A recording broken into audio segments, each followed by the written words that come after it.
I knew you guys were gonna be.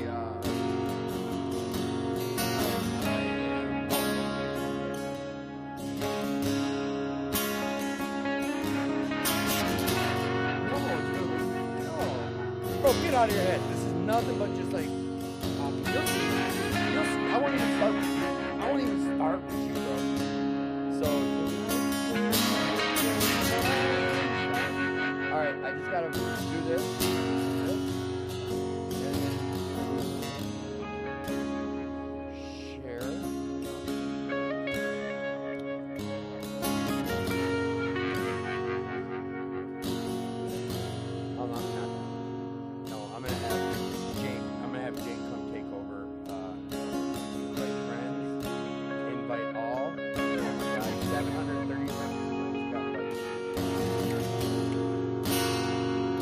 So if you guys were supporting fans, you would open up your Facebook page, hit the three little dots, invite, all, and invite. Go open up the Will Work for Facebook page. Yeah, Will Work for Facebook. Will Work for Recovery page. We have that open for these three dots.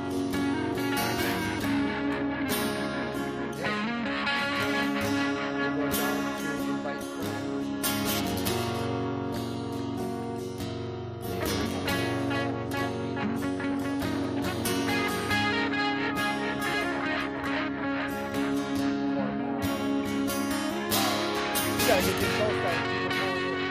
So then you go down to invite friends and select all. And people can listen to me blabber on this whole time. Sorry, everybody. Shh, I got it. I'm just letting the audience get a little flavor of what it looks like behind the scenes of people. I got my tonight. He's wired in some stuff. He's gonna fine tune the show so when the show comes back on the second Friday of January.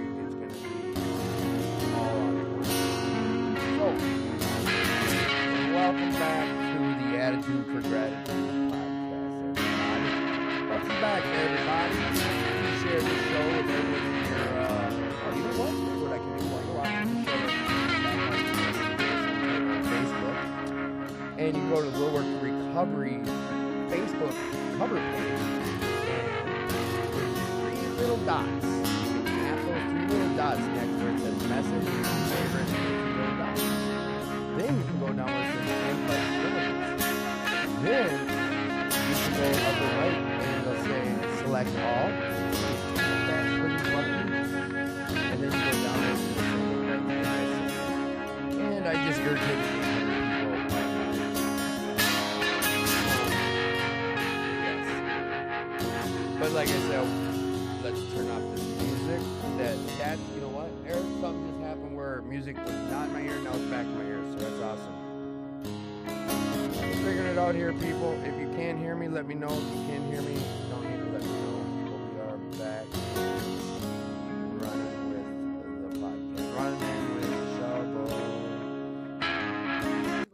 Running with the shovel. Okay.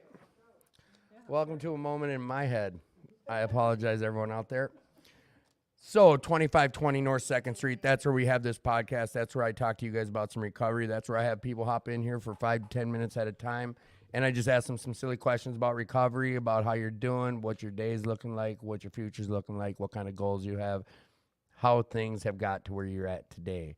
We just talk about whatever comes up. Hopefully, we talk about the questions you guys send to me. This is an interactive show, which means there's that little button that says comments. Like, I think someone already commented, my big bro, Jay, good looking. Thanks for the support. So you can go on there and, like, if we get into a conversation and there's something that I just, like, skim over, there's something that you want me to ask these guys, post that question on there. Otherwise, if you're not comfortable with having your info out there, you posting those questions, I have my phone number scrolling across the bottom. You can message me directly, and I'll get the questions asked. But that's how we do this. Echo. Whoa, something just happened. Got real weird and loud. We're good again. Or I'm good in my ear. And bear with us with this audio. Like I said, engineers in here fine-tuning some stuff, and we're getting it figured out as we go. But yeah, I appreciate everyone being here and supporting. But like you see on the bottom of the little crawler, I think they call it. If you're out there struggling tonight, man, reach out. I put some phone numbers down there on the bottom that you can utilize if needed. If you're having some harmful thoughts, there's a 3-number hotline you can call. Otherwise, stay tuned to the show. Listen to what we talk about. If there's someone that you want to connect with separately, send me a message. I'll get someone's number for you. This is what we do. We network. We talk about what meetings help save our lives. We talk about the meetings we have here. Tonight, we had a meeting at 7 o'clock. I believe there was lots of people that showed up. We also have a partnership with American Pie Pizza, and they just got in the house. They come with some of the best pizzas I've ever had. So if you're not up for getting onto the podcast, come on down here, watch a podcast, and eat some pie. It's good pie. Speaking of that, will someone want to fix me up a couple slices of the good pie? Thank you. Will knows what I want. He knows my special pie. All right, I'm so ADD, you guys, and I'm sorry that I just goes out to left field with the blink of an eye or a guy walking in with pizza. That's how it goes. A squirrel. Here we go. I'll unmute you. Squirrel. Squirrel, yes. So, again, last thing I want to talk about is if you're out there struggling, please reach out. You're worth the fight. You're worth some recovery. You're worth some happiness. That's what we do down here at We'll Work for Recovery. That's what we talk about down here at We'll Work for Recovery. It's yours for the taking, so come on down and take it. We're going to get this kicked off. Although, lots of sound. You guys hear that thump? We do have the We'll Work for Recovery Computer Skills for Success. That is starting up. You guys, let me know if your headphones, it's way too loud. I'm pretty sure it is. Are you guys good, headphone-wise? A little loud. All right, because I didn't do a sound check prior to, but Computer Skills for Success. It's a re-entry program type of situation. I think it's $3. Let's see, we are asking for a $3 donation for each date that you attend. It's a 5-week session situation. They do introduction to computer history, the beginning Microsoft Word, beginning Microsoft Excel, resume writing, internet and emails. It's just one of the many things that we do down here at We'll Work for Recovery. They have a gym. They have a ping pong tables, foosball tables. We have multiple meeting rooms. We have 2 spirituality rooms. We have a lot going on down here, so come on down and check it out. Once again, 2520 North 2nd Street. That's in Minneapolis. Come on down. So, who are you, young lady? Get on that mic as close as you can. That's comfortable for you. Here, I'll try to. All right. Well, that is loud. Who are you? I am Judy. I am an alcoholic, and my sober date is March 2nd of 2018. March 2nd, 2018. Congratulations. Is that getting better? Listen, is it better? Getting Yes, quieter? that's Is much that better. Yes. 2018? That's really loud. How's your ears? Loud? You're good? Jess, you good? I can't hear anything. Oh, well. Oh, she's unplugged right She's now. unplugged. Oh, you're unplugged. All right. So, and here's the other thing. I'm going to apologize. We have a lot of background noise going on. It's because we have a party in here, and American Pie Pizza Party. came in correct. It'll clear out once the pizza's gone. I can assure you that. Who are you, young lady? Jess. Welcome to the show, Jess. Hey, buddy. What up? Everybody's been waiting for you. Yeah? No, I'm fucking with you. Who are you? I'm Alex Foster. Alex. Welcome to the show, man. Thank you. This your first time down at Will Work? Yes, sir. How'd you hear about this place? Dale. Dale. Yeah. Dale. Dale. I know Dale. Yeah. Yeah, Dale. What'd you think when you walked in? I was a little nervous, but I like it. What were you nervous about? The 100 people that are here. But you got here pretty early where you didn't have to, like, you watched it I watched grow, everyone right? come in here. What did he tell you about it beforehand? Did he tell you what it was like? He Did just said it was a big meeting and I was going to like it. Was he able to explain, was he able to do it justice or not really? He did pretty good at explaining it. How would you explain this place to someone else? Like, someone this- who's never been here, how would you break it down for him? That's a good question. I don't know. There's a lot of antiques on the wall that I like, but I don't know. It's a good meeting. I don't know. You're nervous as hell, aren't you? I love it. Don't be. First time I ever done this. Yeah, you ain't doing shit, but you know what it is? You're just sharing like you're at a meeting. None of these people, I brag about, like, come in here, watch a live podcast. Not one eye is on us. Look around you. No one's paying attention to us. Yeah. They're over there waiting to get some pizza. Yeah. Or the candy I set out. So don't get in your head about this. But it's all good. How long you been doing this? You got what, 4 months, 5 months? I 4 think? months. 4 months. Yep. Right on. Hell Well, yeah. going on 4 months. Not quite 4 months yet. Yeah, we don't front clean time. Yeah. But that's all good. Yeah. So you came in from what, way up north somewhere, right? I'm in Otsego, Minnesota, North Star Regionals. What was your drug of choice? What was your favorite shit to do? Meth. Meth. Yes. Yeah. Why'd you stop? Because I almost died from it. What, was there fatty in it, or how do you die from meth? It's just bad meth. Just like what? Like Someone cut it. Oh. Yeah. And what, were you banging it? Yeah. Yep. What happened?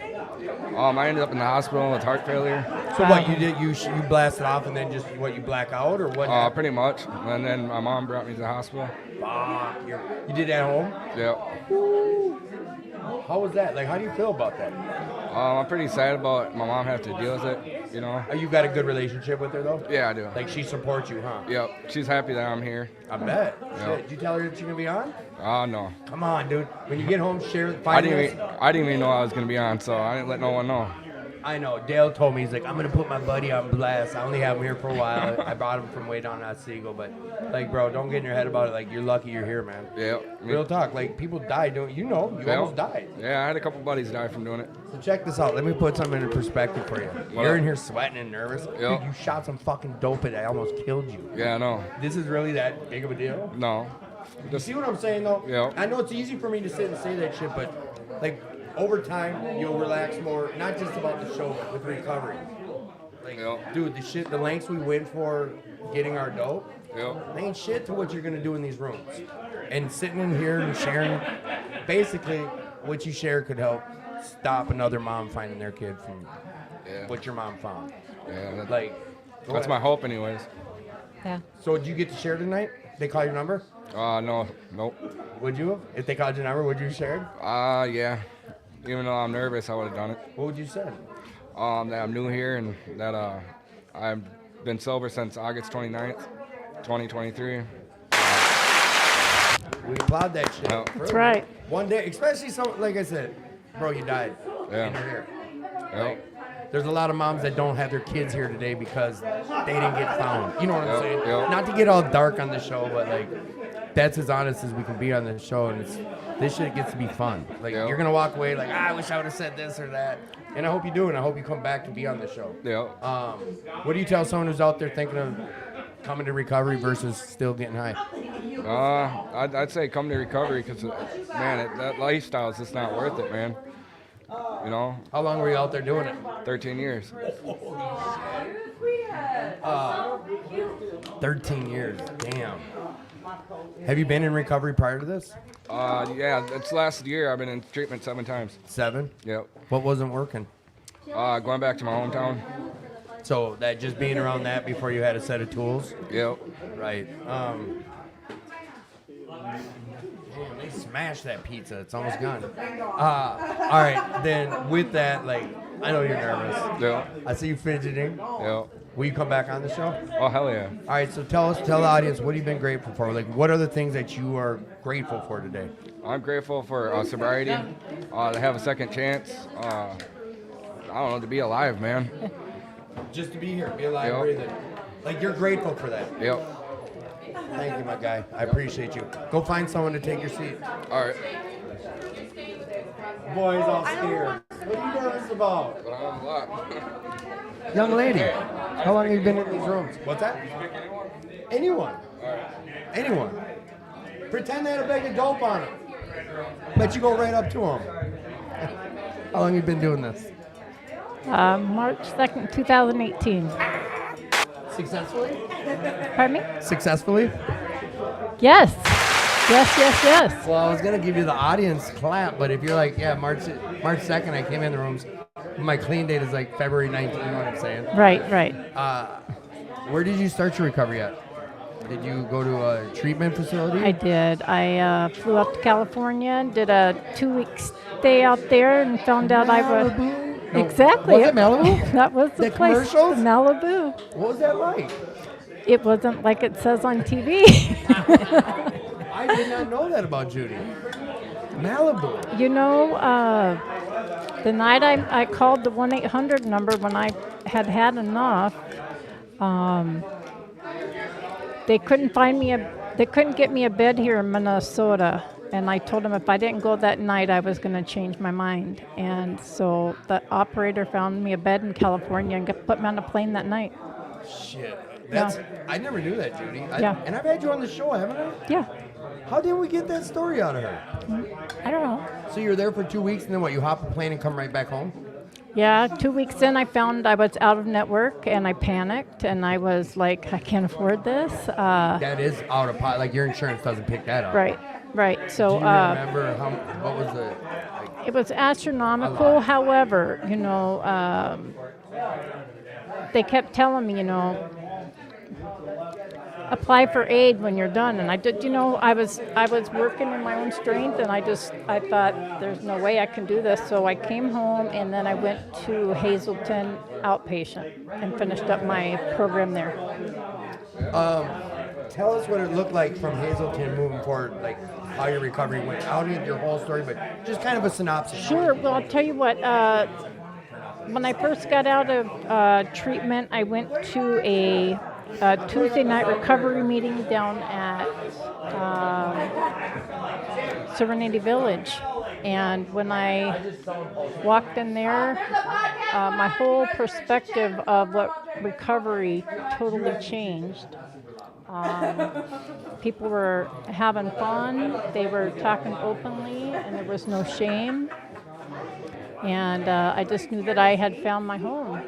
And so I just got myself really involved with that part of service work. And I literally chased recovery as hard as I chased my drinking and drugging days. Did you correlate that at the time, like when things got tough in your recovery, where you're like, well, shit, I would do this, I would do that to get drunk or high? Is that how you looked at it Yeah. at the time? There was a few moments. I had one of those moments you hear about where when you say, God, I'm done, and he removes it. That's what happened to me. Can you elaborate on that story? As much as you're comfortable elaborating on it? Sure. Well, so we know the obsession of the mind. We all know what it is. If you're an addict, you get it, right? Like, that's what I obsessed about, was getting high or drunk. And when I surrendered, when I finally said I've had enough, and I made that phone call, I woke up the next day not craving, not wanting, and I haven't wanted or craved since then. So you lost the desire that night? Absolutely. And I've been taught that this is the program, the 12 steps, the sponsor, doing all this is what's going to help me lose that desire. But the weird thing is I've heard more people share a story similar to what you've said than I've heard people say, nope, I worked the 12 steps. And I'm not saying what I've learned from doing this podcast is I've heard hundreds of different ways that people have found to find their recovery. Sure. And I'm not saying one's better than the other. I'm telling you what worked for me was these 12 steps. And believe me, I've tried that prayer. I've tried to ask for someone to help take this away from me. And I envy you. Well, and I'll tell you, I know I wouldn't have stayed sober had I not done the steps, because I wasn't a happy person before I figured out who I really was. That fourth step really cleared a lot of things up for me. I figured out I was the problem that whole time. And so I would have continued to be that problem had I not figured that out. And for me, that was just my path. So, what do you tell someone who's out there struggling? Or what do you suggest? What do you tell someone who's out there struggling? Get to a meeting, talk to somebody. Go ahead, keep going. Yeah, find a connection. I don't care. I mean, like you just told this kid to get up and go talk to somebody. Like they got dope. Go talk to somebody. Go sit and listen. I was amazed at how many people were struggling the same way I was. I thought it was me. I thought I was not a good enough person, that I wasn't as good as. I compared myself. Why do I have this problem, right? Why can't I turn left when I get to this corner? Why do I keep turning right and go down to the slipper store even though I don't want to go? I thought I was weak, right? I would ask that person if I could take them to a first step meeting. Absolutely. What is a first step meeting? First step meeting for me, what I love about a first step meeting is getting to tell how I struggled and how hard it was for me to not be able to not drink or drug. And just admitting. The part of admitting it's so powerful. Yeah, and that's the first step.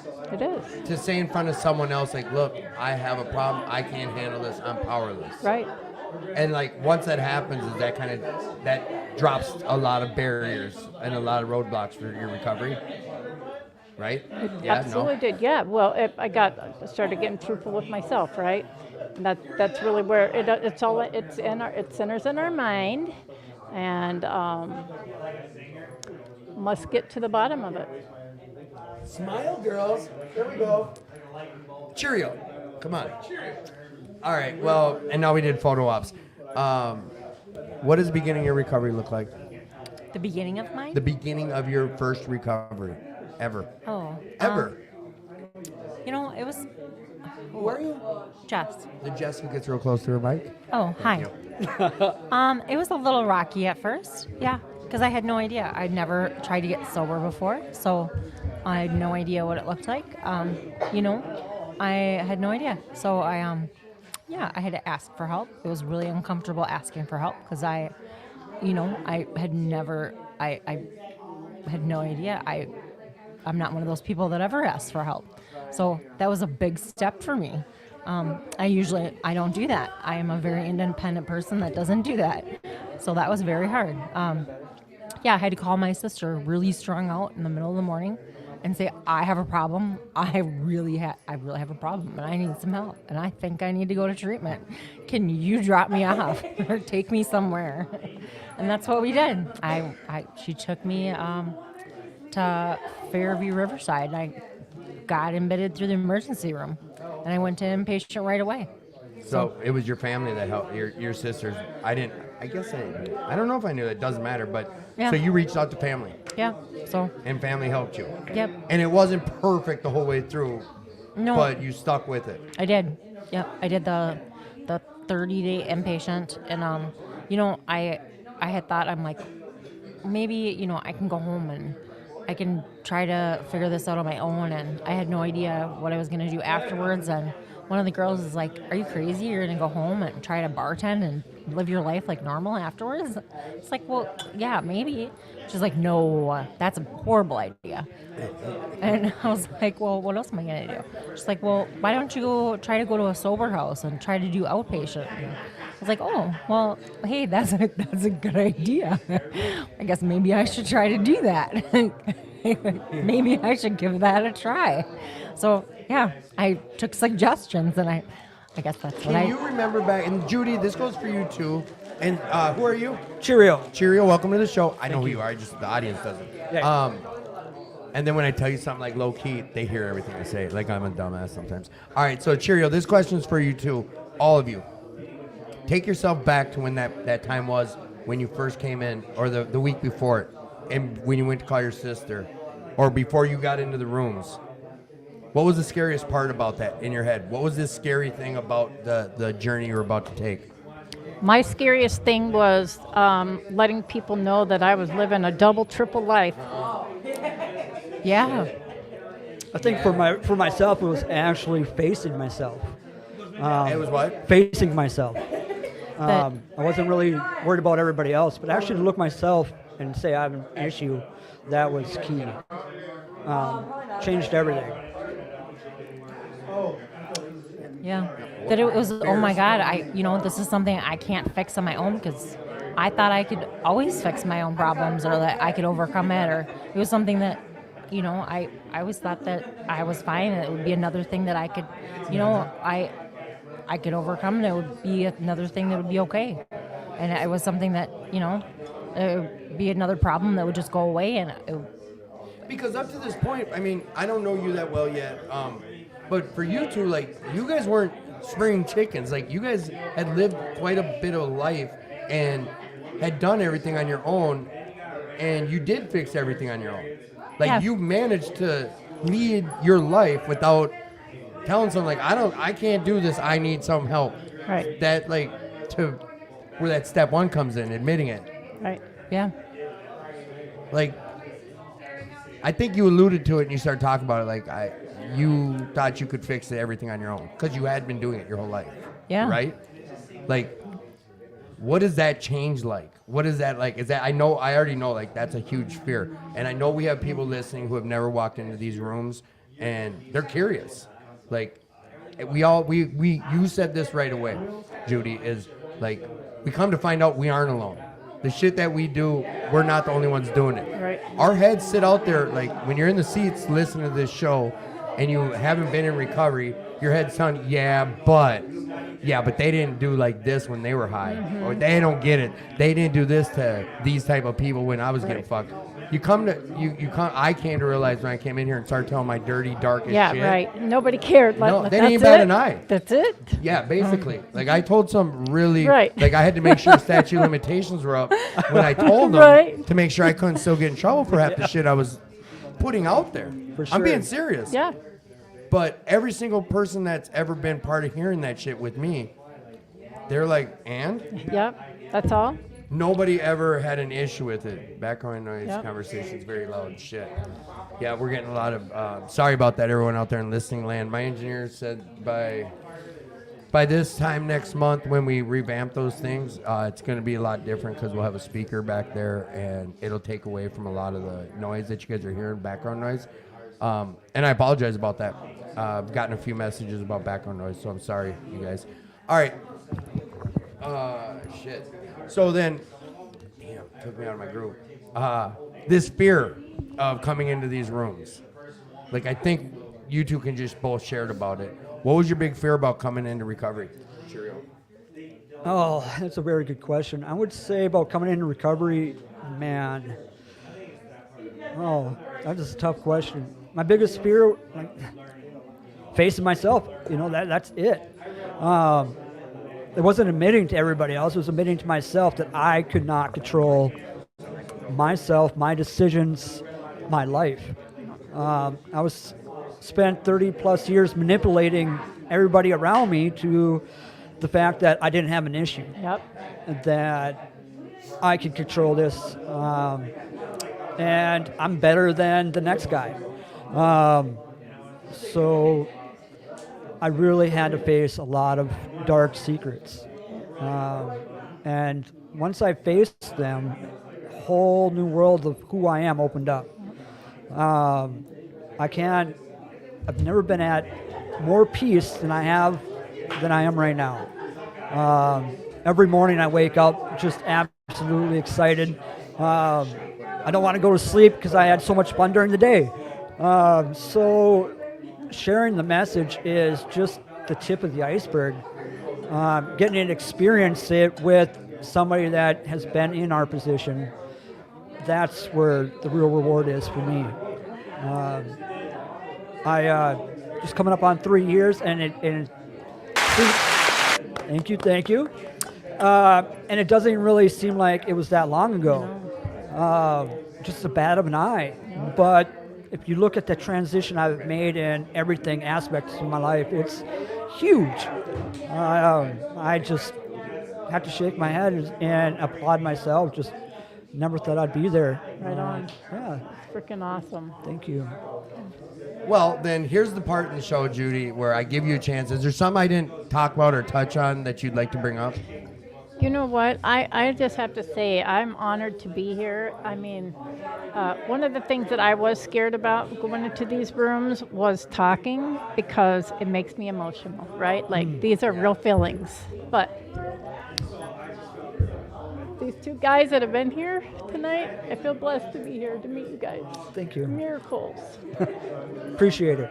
Thank you. Yeah. Aw, Yeah. Judy. Well, I can't help it. That's who I Judy, am. That's- take those tears away. You're gonna fuck me up. Yeah. All right, well then here, end it with this. Talk to me about your gratitude. The show's called Attitude for Gratitude. I want to hear all about your gratitude.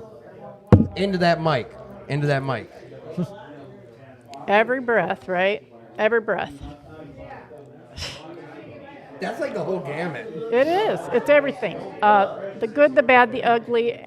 I was reading a book in the Bible, right?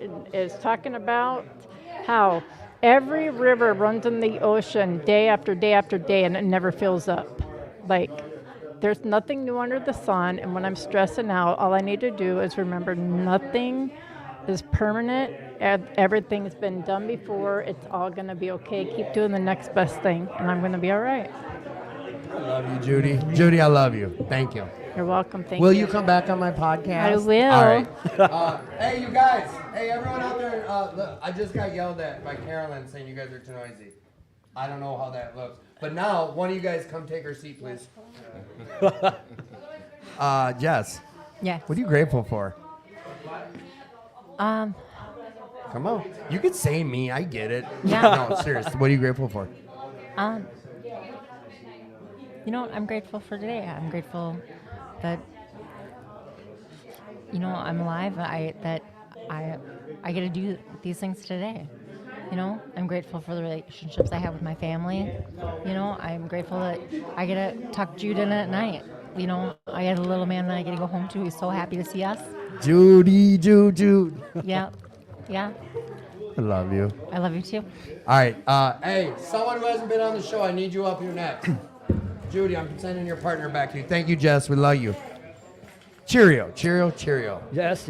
I love your name, man. What's your name, brother? Luis, bro. Louise and Cheerio on the podcast. I need you two to talk to each other about something. All right. I need you two to go back and forth about what bugs you the most about being in recovery. Not being able to share my story, I think, to as many people as I can. I think we all have one thing in common, and that has to be our addiction, and it's not spread well enough. We get to go to our meetings, but what does it really do outside of that? Where are we spreading, to help out? So being able to share the message. Exactly.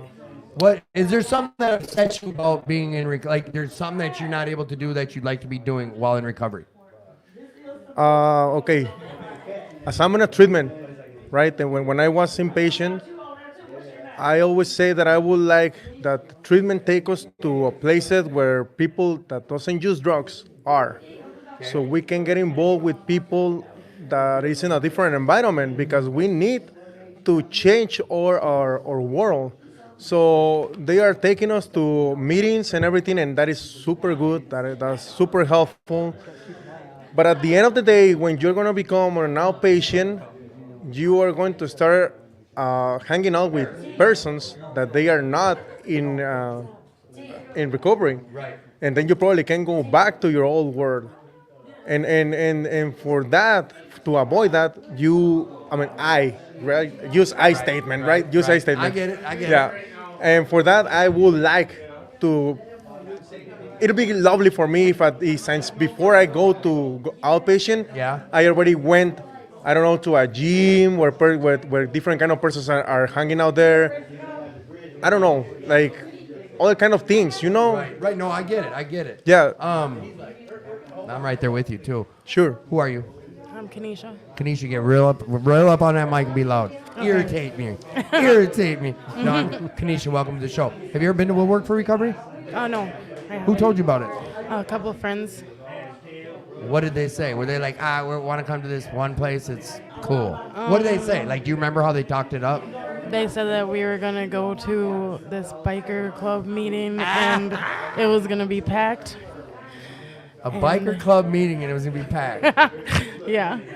So, did they tell you like, there's all this stuff on the walls, or was that the only? That's it. When you walked in? What was your experience? I want to hear put it this way. pretend you're telling one of your friends. Be real. Like one of your girlfriends that wants to be in recovery, and you're gonna talk this place to them. How would you say it? Be real. Hurt some feelings here. Oh, he does his own. He does his own thing. I will share would it to you say- later. I would say that my anxiety peaked when I walked in, but it was a good feeling. It was a good feeling. Yeah. If you ain't don't gotta know. have. If you don't want to wear them, you don't have to wear them. It's just so you can hear us better. But like I have these, like I can still hear. I you. tried to You're do fine. that. So, you got comfy. You ended up getting Yeah, it comfortable. was nice. Harris, come around. You're gonna start doing this. I lied. No, not yet. Jake, I forgot about Jacob. He's gonna come do this for a minute.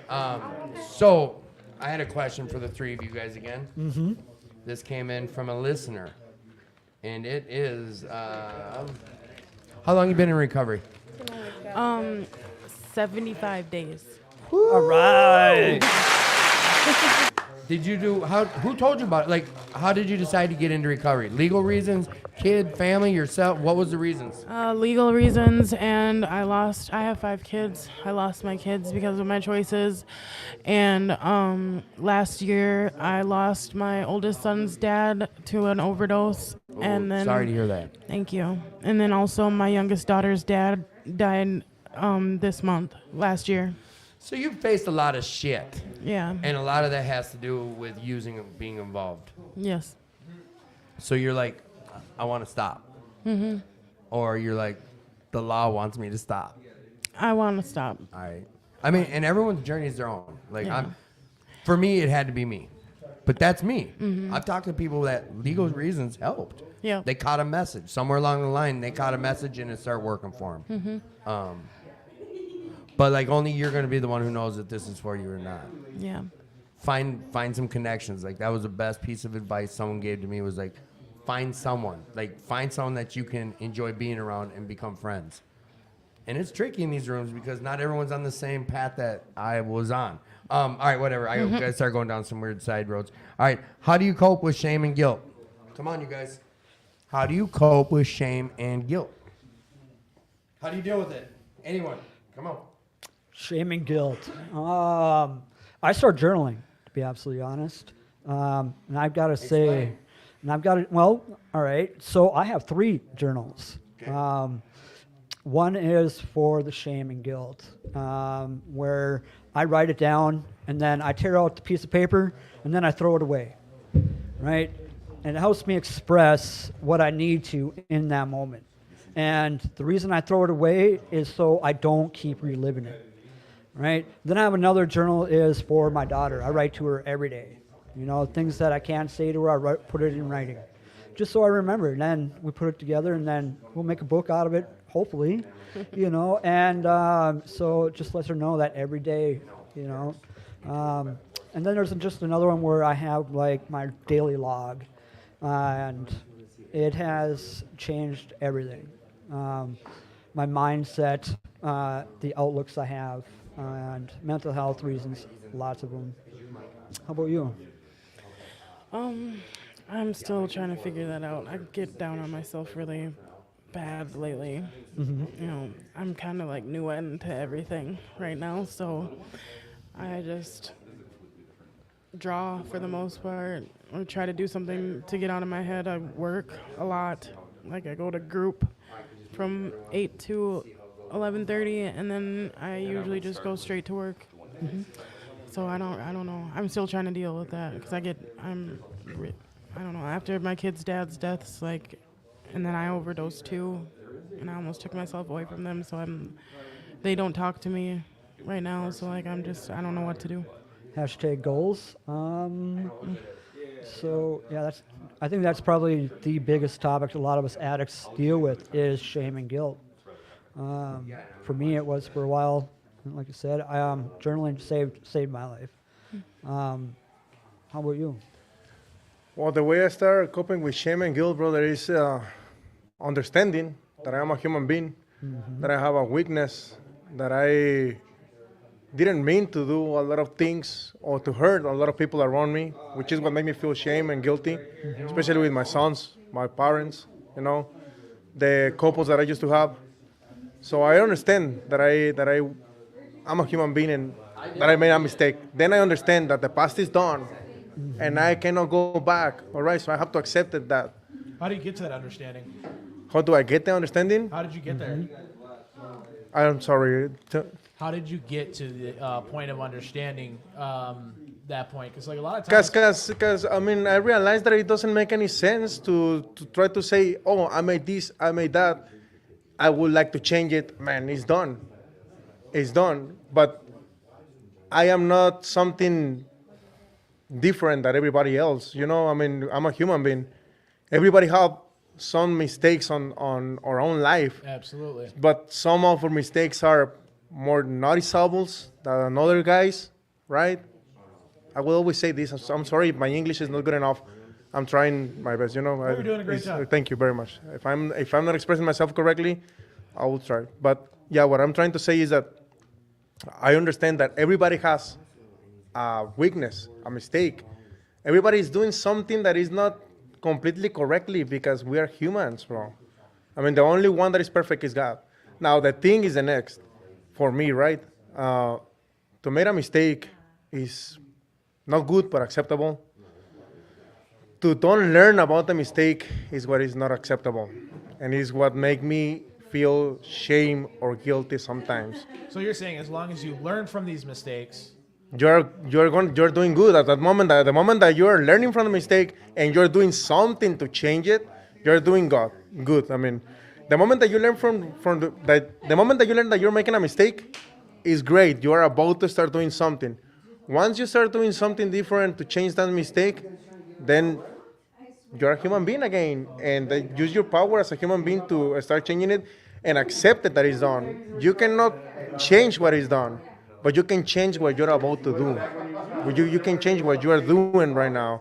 You can work with what you are doing right now, and that is what I'm understanding. You know, there's the I think moment. you said it perfect. You know, that was Thank you very much. great. That was great. Thank you very much.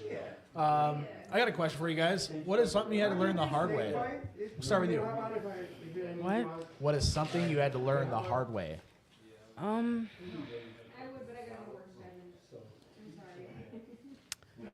That I had to learn a lot of stuff the hard way. Give me something. Like, that, You breathing? I did a lot of, I don't know how to explain it. Can somebody else go and then I'll come back to you. Okay. How about you? What's something you had to learn the hard way? Well, I'll go off what he was saying, that I'm human and I can make mistakes over and over and over again. But it's just how many times can I pick myself up that counts. It's not that what I did, it's how I pick myself up.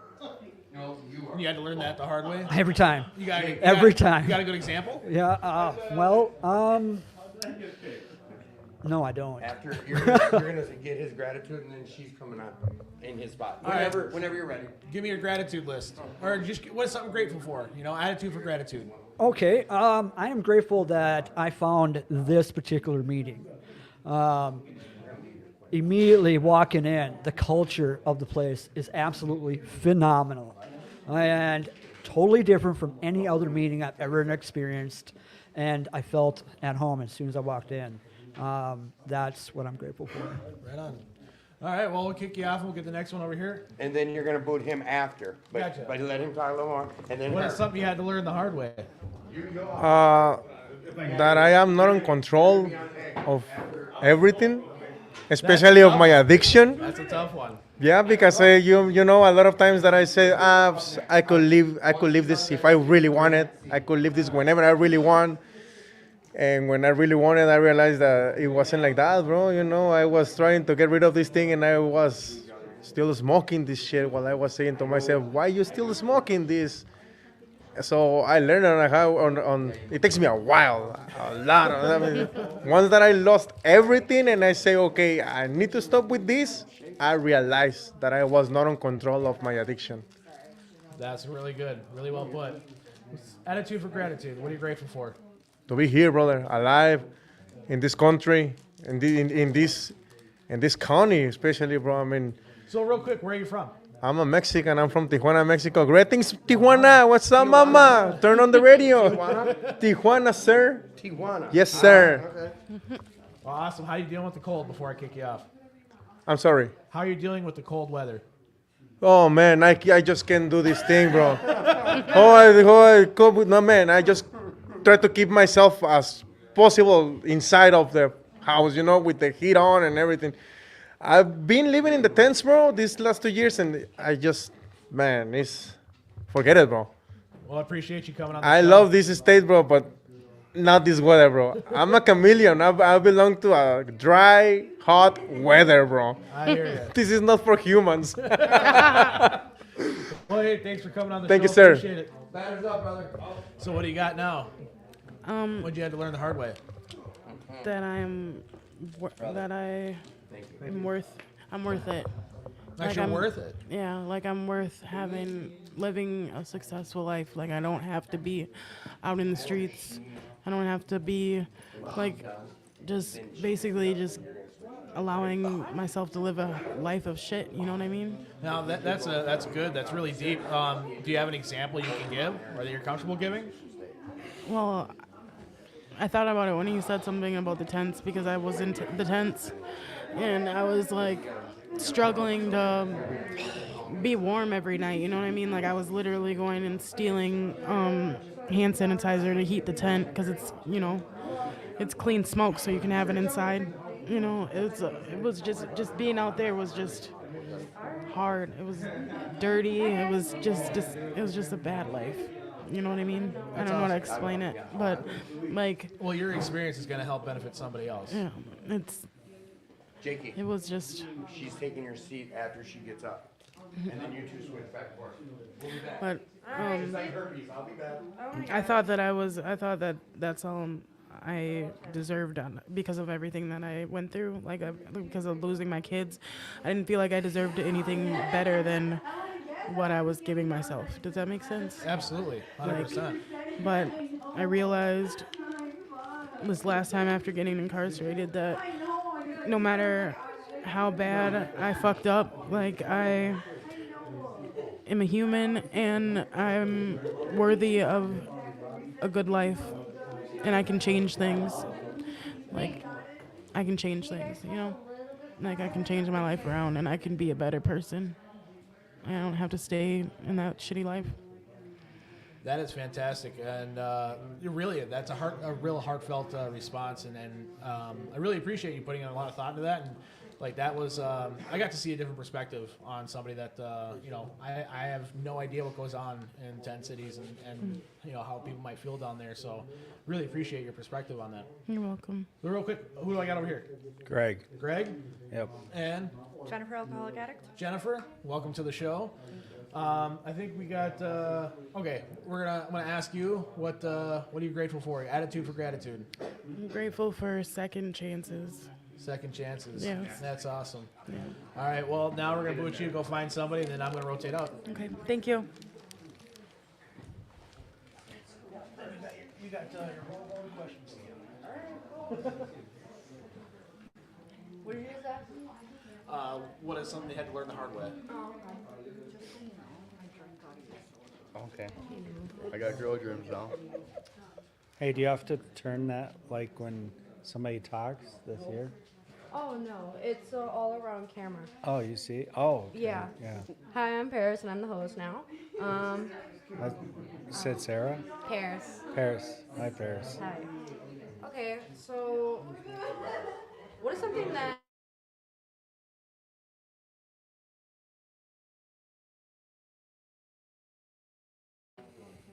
like got you where you are now?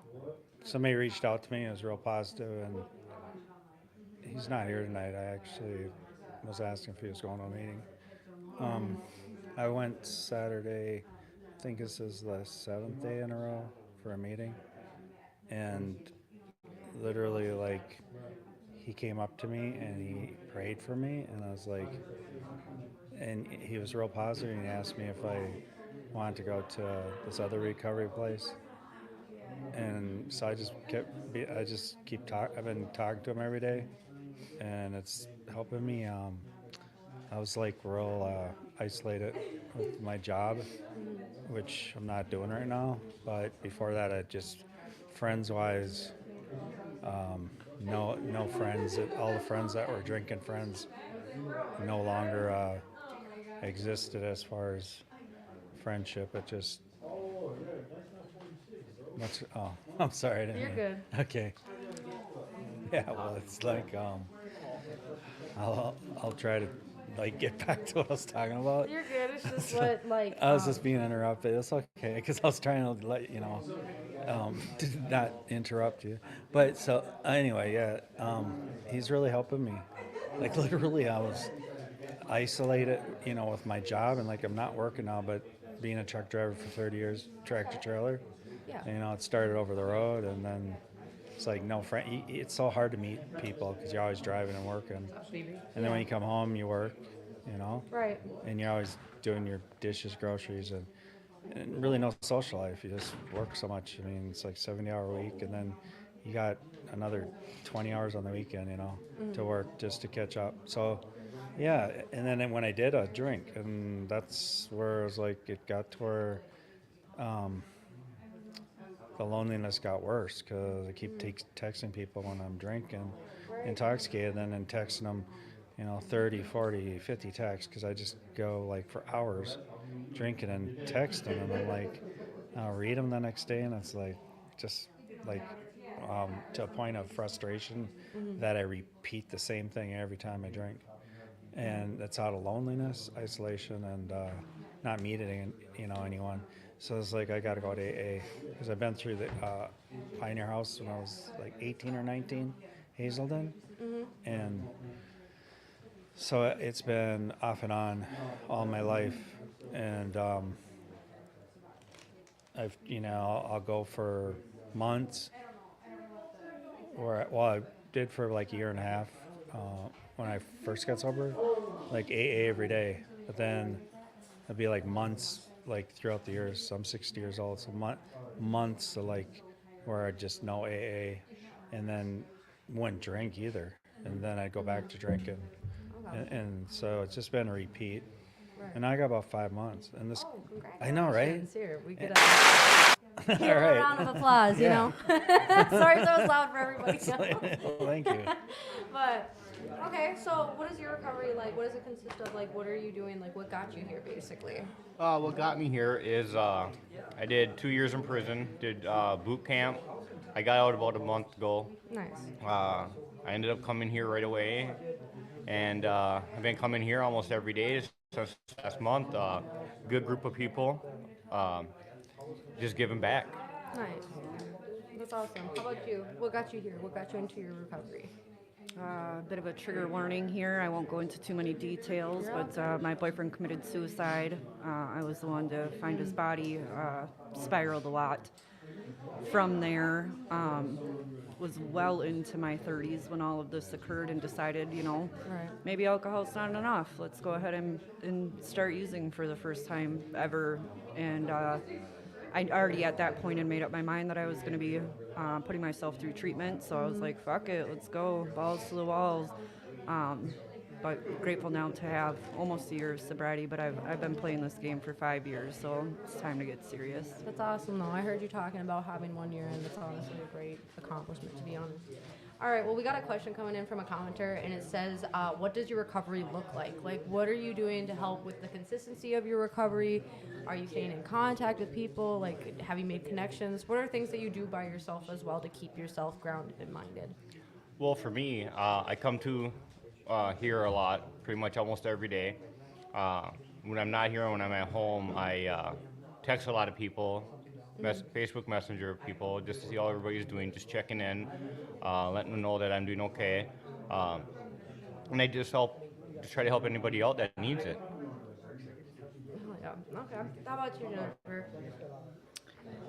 I don't really have a profound answer for this. I mean, like I said, I've been doing this for about 5 years now, and I've tried different tactics.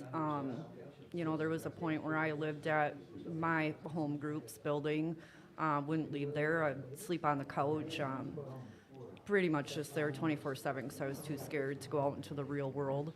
I went through bouts where I'd go to an AA meeting and on my way home, go and drink and do it again the next day. So for me, it was really trying to find a balance of where I wasn't getting addicted to AA, if that makes sense. Like I had to find a good balance for me to still live my life, but have AA as a part of it. And I think this time around I'm doing better with that. I definitely should be doing more with AA and working a program and having a sponsor and things like Right. that. I don't recommend going the white knuckle Yeah. dry drunk route. Yeah, well, it's like you gotta remember too. It's like everybody's recovery is different, and the way they do it is a lot different too. So it's like even then, it's like, and having a life outside of recovery is really important because it's like recovery is a lifestyle, but you also have to have a lifestyle outside of it that's healthy. So if you can't make it to a meeting and stuff, like it's really important to have something like that. So it's like don't beat yourself up about Right. it. Yeah, I was trying to find that healthy balance between the two. So currently, that's what I'm doing. I can't say it's going the greatest, but still sober, so I'll take it for now. Right. One day at a time. Yeah, Exactly. Exactly. How about you? What is your recovery looking like? Like I can't believe in 1 week, or it feels like going back to high school, like the recovery part, because I was like really struggling. I'm talking like just the in and out of depression, and then it was like I had every day I've gone, and that's what's given me that feeling of like I just got to keep coming. Like I got to come every day, and then if it gets to where maybe I miss a day or something, but I don't know. I don't want to get there because literally I've been feeling great every day. Like really, I mean, like That's awesome, every day, though. and that's not been like that. So I'm like, this is like, to me, it's like totally strange, like that I feel this good. I'm like never, you know what I mean? Nice. It was like the natural high without drinking, or just anything outside of being around that negative mindset and being mindful of where I'm at with peace inside and getting that peace. I didn't have it before. I was just like, this guy came up to me and was like, he's really lighthearted and he's laid back, and he's got 13 years, and he didn't like come off of the sponsor thing and stuff, because I really struggle right now with that whole thing with the sponsor thing, and everyone works their own program, and some people don't work their program, and the thing is finding a good sponsor again.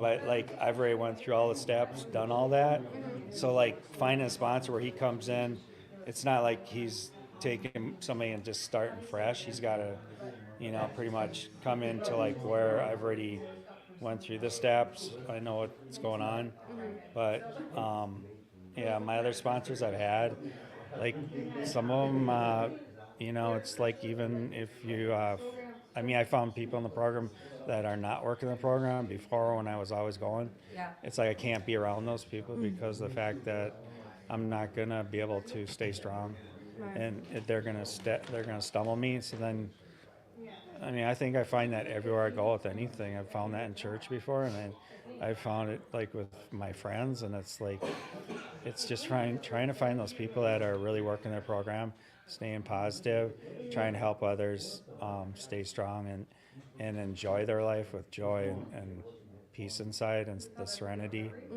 because that peace part is the part that where you don't have anxiety, Right. because then that makes you want to use, because that will make you feel calm if you use, right? Right. So that serenity part of being calm and feeling like you have a sound mind, your mind is mindfulness, and your thinking's good. That part of just that peace, that's Okay. yeah. Yeah, no, that makes sense for sure. All right, well, the question that I have for you guys is, what is your higher power, and was it hard for you to find it when you first got sober? Whoever wants to go first. Or if you're still struggling to find that, like,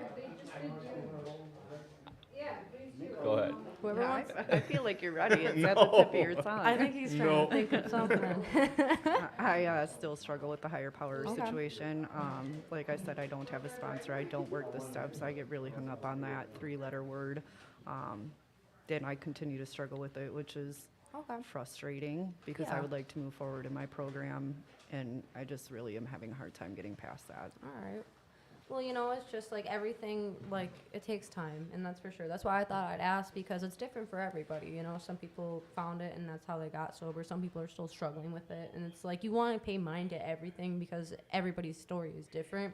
And the way that they go about the higher power route is, you know, very different. And that's where I like to hear it because, you know, it's very talked about in recovery for sure. So, how about you, sir?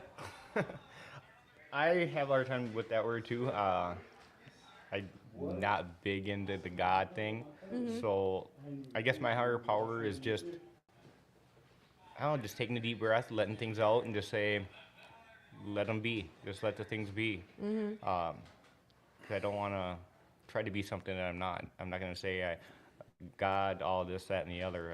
That's just not who I am. Right. No, that makes sense. How about you? Was it hard for you to find your higher power at first, or, like, what is higher power to you? Like, you know, like, let's talk about My it. group. Your group? Yeah. Okay. And really, I mean, like the whole thing with politics and God and everything. I mean, the whole thing is so hard. It's because everybody has such a different opinion of what God is. I mean, not everybody, but some people, whatever. It's kind of goes, you know, some people do, and a lot of people do have different opinion of what God is. And then, you know, it's kind of like politics. I try to like stay out of those conversations because it just, like, I don't know, my higher power. I mean, I use God, you know, the Old Testament. Yep. That's really my higher power. So, I mean, and I like what Jesus did too, you know. Of course. But I have sometimes problems with there's parts that I have problems because he was real radical. Some of the sayings he said and to do, and it's like, it makes me like, I get real angry. I have real bad anger management with some of the things that he said, you know, that I just like, okay. So I'm kind of more like the Old Testament, you know, Ten Commandments, trying to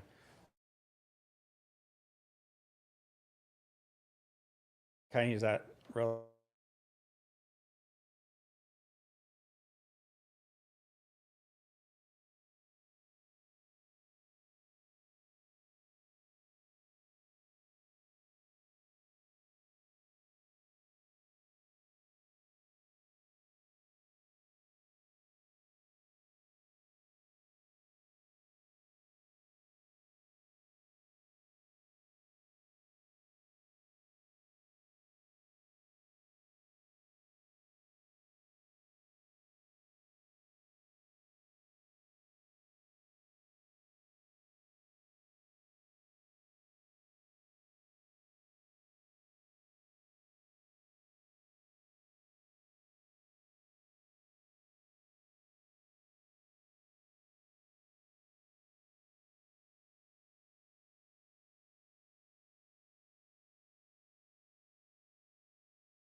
Come on. There we go. Perfect. And stream. You're acting like, all right, Tim, you can move now. No. right, Tim, you Now we're back. Okay, hang on a second. Let me just. Thank you guys for your patience, and we apologize about the technical issues. We are in a bomb shelter bunker, and this happens. So YouTube broke. Jalissa, everyone out there in Radio Land, it's back on, and we're good. All right, and I can hear me. Perfect. Get back after it, you maniacs. Cool. Thanks, Tim. Make a big apology about that. Sorry for the technical difficulties. You know, I'm new to this. I'm just. Paris is messing around again. I know. I'm the new host. I'm just messing it up, man. My dad even texted me. He's like, "I can't see you. I think it went off." Shouts out to my dad for watching. But you were just Should I talking. finish it up? What I was Just talking finish about? it up, and then we got another question that just came in too. So. Okay.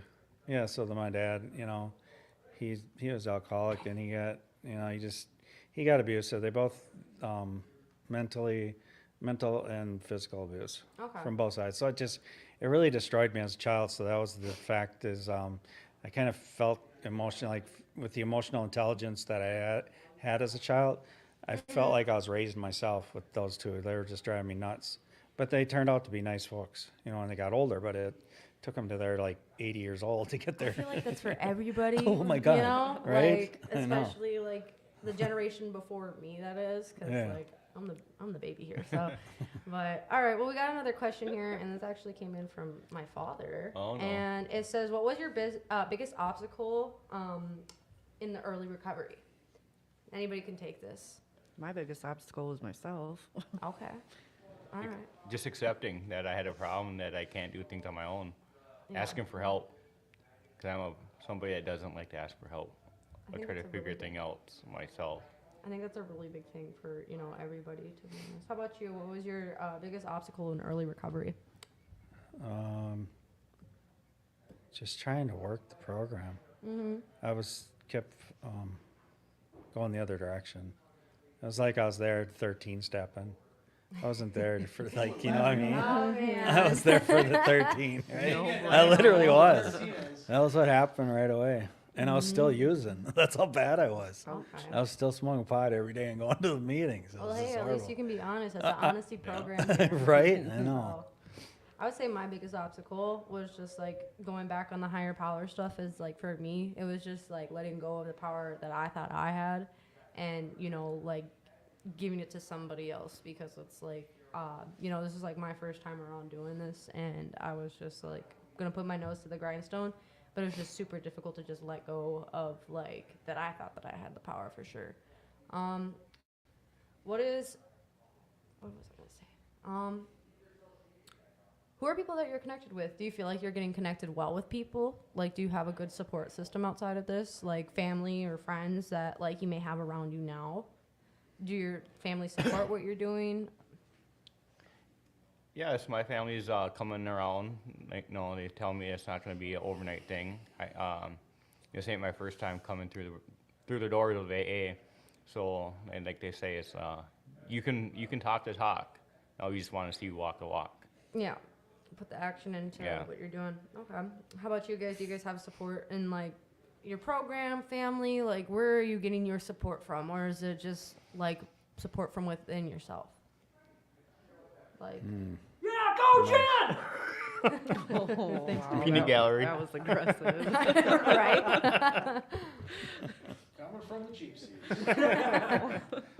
There's always one.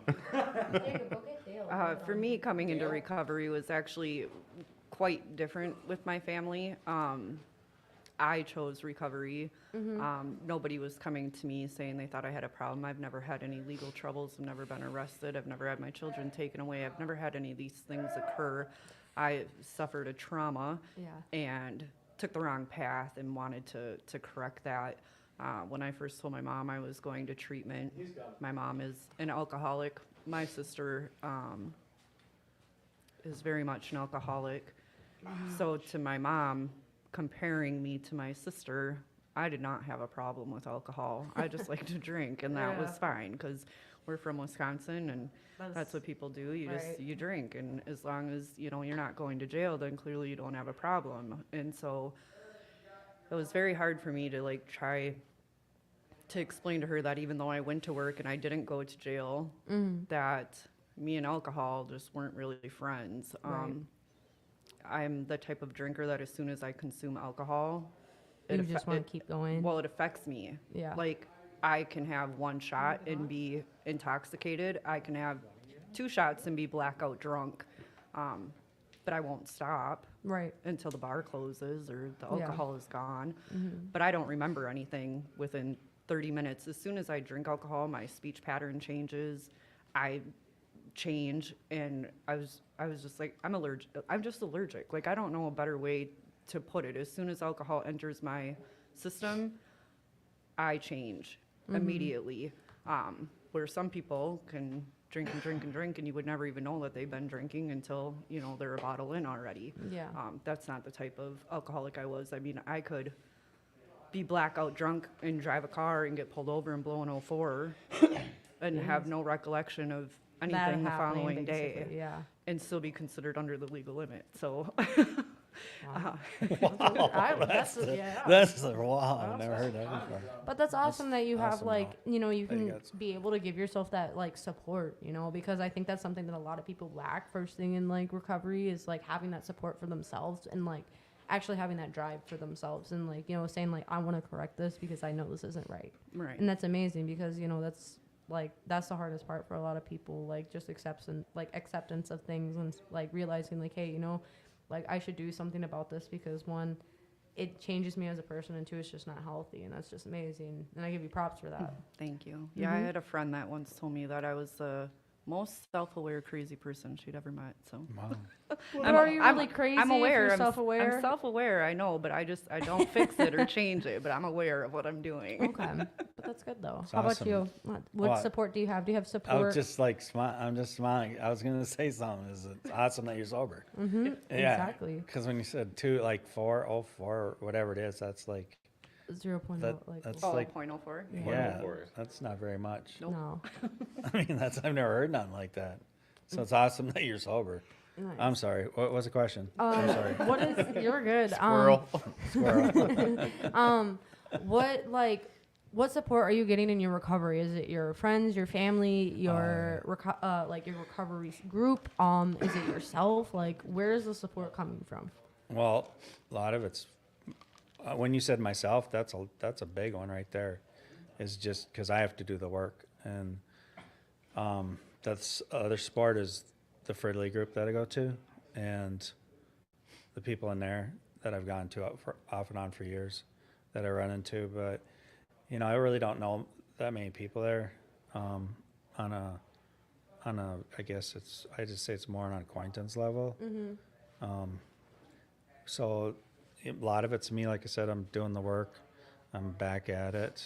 You know, like I was kind of dry drunk there off and on for the 5 months until last week. And I went one day the week before, like on a Saturday. It was like a pin night or whatever.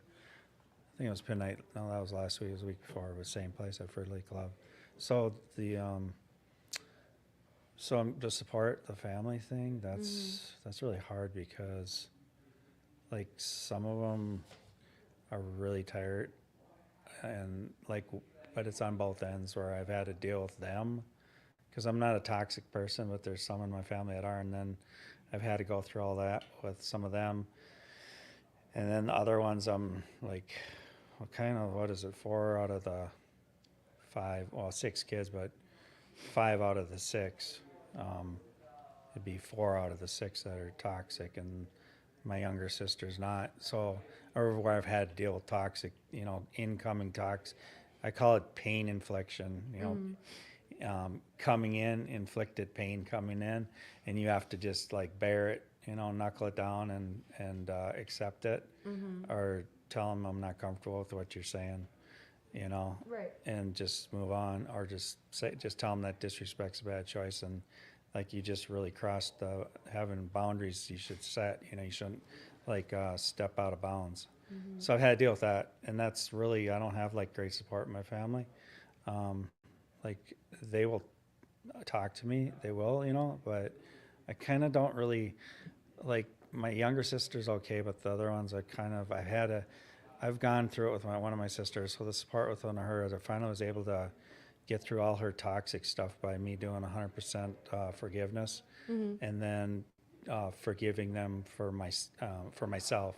It was kind of forgiving them for myself, not for them, because you know, it's for myself. But like in the sense that they, like dealing with one of my sisters, it was so bad that, I mean, she used two things in the dictionary that are so horrendous and that are lies and so wicked to like destroy another person that I had to accept. I had to accept, but it's like I reject. It's not accept. I had to reject, you know, what she's hurt me a few times in my life. Plus my mom used my whole family against me because I went through treatment and then there was no support. She was just so wicked. So I was like, well, I don't think my brother would have said it.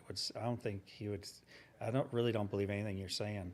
And I never got to say that to her because she was always so abusive that it would like you couldn't talk back to her. It was like you're gonna get smacked or beat or whatever. So it was like waste time trying to communicate with somebody that's putting output that's toxic. That you know you got to let it go. Like what was it? Let go or it'll drag you. Like let it go or it'll drag you. Or what's that saying? It's really the same thing. Like was it the saying? It's like let it go or it'll drag you. But there's like people say it different ways. They say let go or let it go or let go or it'll drag you. Whatever it is that's you know destroying your peace and the feeling of that you love yourself to where somebody destroys that and then you have to turn around and if you don't say anything then it's kind of like you're telling yourself, hey, like you agree. You're basically telling them that you agree with what they're saying by not fighting back and saying, hey, I don't feel comfortable with what you're saying. Yeah. I feel you're out of bounds and you're disrespectful. So it's like having the right words equipped. As I got older, I was able to get enough tools in my box to be able to fight back in a positive way without trying to belittle somebody because they're trying to belittle, you know, you or I, where I don't do that. I've never done that. Okay. I either kept quiet because I was always a quiet kid, or I tried to figure out a way to say something that's positive to make somebody think. And that's what I did, and it's working. But so yeah, my sister went to all three sisters will talk to me. That's good though. Yeah. So that's like your support system, yeah. basically. Nice. And the brother said he'll support me, you know. But from a distance kind of thing? Well, yeah, because I've been just egging him on because he used to always wake me up when I was a kid and say, you got to turn out the lights. And then my brother would do that. And then it was like, got to a point where I was like, come on, you got to like quit this. Because I was just a little kid, you know, and they'd pick on the little one, wherever I went, it was the little one, right? Yeah, So it was I just, get it completely. Yes, you get it. Yeah, exactly. Yeah. All right, well, let's wrap up with you guys. What are you grateful for? What is your gratitude right now? Like, few things, one thing. What is it? Gratitude, did you say? Yeah, and then we're just gonna wrap up. And I'm we'll just bring on some more grateful people. that there's a place to come tonight, you know, that you're not home alone and isolated and loneliness, and that God gave me the strength to get up and come, even though I was tired, you know, and I was like, and I walked here. So, yeah. So I'm grateful that there's a place to come to. And the pizza was great. Good. Oh, God. Yeah, That shout out was- to American Pie Pizza. Shout Oh out for my Myers for God, bringing yeah. pizza. Thank you very or Pizza much. Out on Fridays. Yeah, of course. All right, well, hand it over to one of these guys whenever you're ready. What I'm grateful for is just being here. From where I was at last month, it's just light and day. So I'm just grateful for you guys opening up the doors for everybody. Of course. I mean, this place is amazing. If no one's been here, you got to come by and check it out because the people here make you feel welcome. For sure. And Oh, Dale, shush. Yeah, it is very much You so. can whisper, but we can still hear you. I know, exactly. Yeah. Absolutely. If you're watching this and if you don't have a place to come, please come to Will Work. You know, there's a meeting every morning, every afternoon, and every night. So it's like if you're looking for a place to call a second home, come on in. And everybody makes you feel welcome. They come up to you. They just Dale. get you open. So all the new guys, they always are shy and don't want to talk. And well, this place opens you up. Yeah, everybody's voice is valid and it's important. So, thank you. What's your gratitude? I was hoping you'd forget. Not. It's okay. Oh, absolutely not. Even if it's like you got food in your stomach, like you got a body that works, like something, you know, just Right. something little. That's Yeah. all that matters. It's definitely hard season. Feel gratitude right now, Of course. holidays and family shit and all of that. But I get it. very grateful to have a roof over my head, food in my stomach, a job to go to, you know, money to pay my bills. That's awesome. And being able to save. That's something new for me. You know, I thought when I got sober I'd be super rich. Isn't it crazy All that money how, I'd save. like, how much you saved, though, in general, than, like, where we were? I didn't, though, for a long time. But you'll be I was good. like, where is all this money? Like, I gave up gambling, I gave up drugs, I gave up alcohol, I don't go to the casinos. I should be like a millionaire. You would really, really think that happens. And the funny part about that is, yeah, just don't go in my closet. Look at my shoes. You know what, Dale? We can talk about this sometime. I do not have a problem.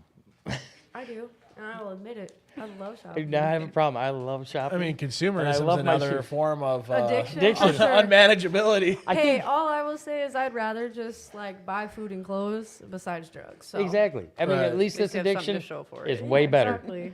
I know, and a new pair of shoes a week is a nice thing to show off once in a while. I mean, when I got sober, I put the spoon down and grabbed the fork. Yeah, you know, that's a great one. I like that one. You know, Thank you for coming on, yeah. Jennifer. You're awesome. So now, introduce you. Who are you guys? Hey, who are you? I don't know. Who am I? Oh yeah, I'm Dale. Hi, Dale. Hi, Dale. Who- Jake. What's up, Jay? How you doing? Hi, Jake.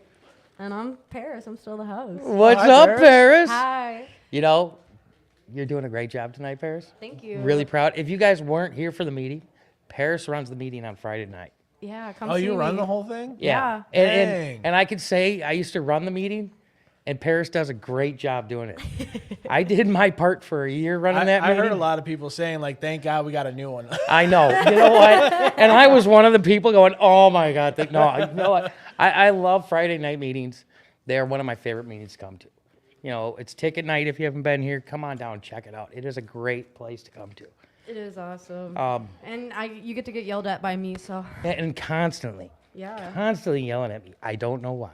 just do the But- right thing. I yeah. even yelled at this man about his truck.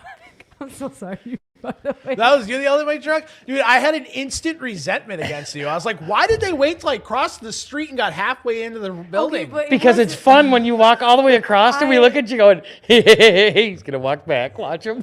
Hey, at least No. you're not the guys that were parking their Cadillacs on the other corner. You I was like, know? I'm I'm so sorry, but it's nothing personal. And- you just don't want your shit to get. Oh, I towed took it ahead. extremely personal. I was like, they could have told me as soon as I got out of that truck. Oh, no, we have way more fun. You know what? I'm just really happy, Paris, you're here tonight. I'm Thank really you. happy you're doing this. I love to see Paris coming in here.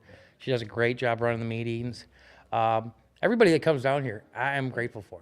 You Ooh, know? that's a good question right there. Oh, what do we got? What kind of questions we got? Go up to. What kind of? Yeah, no, you just had it. You had it. Hold on, we got some questions. I'd love There to it answer is, some by questions. Brian. Oh, this is my dad. That's What's your Brian dad? got? Yeah, Hi, show Dad. that. Hey. Hi, Dad. Why? What Hi. kind I can't see it. It's right there. It's on the screen. It's on the screen. Do you want me to read it to you? Yeah, I don't have my glasses on. Here, It's okay, all I blurry. got you. It Dale. says, what kind of healthy boundaries do you have today? Go ahead, Paris. Yeah, Paris. All right, yeah, I love talking. Okay.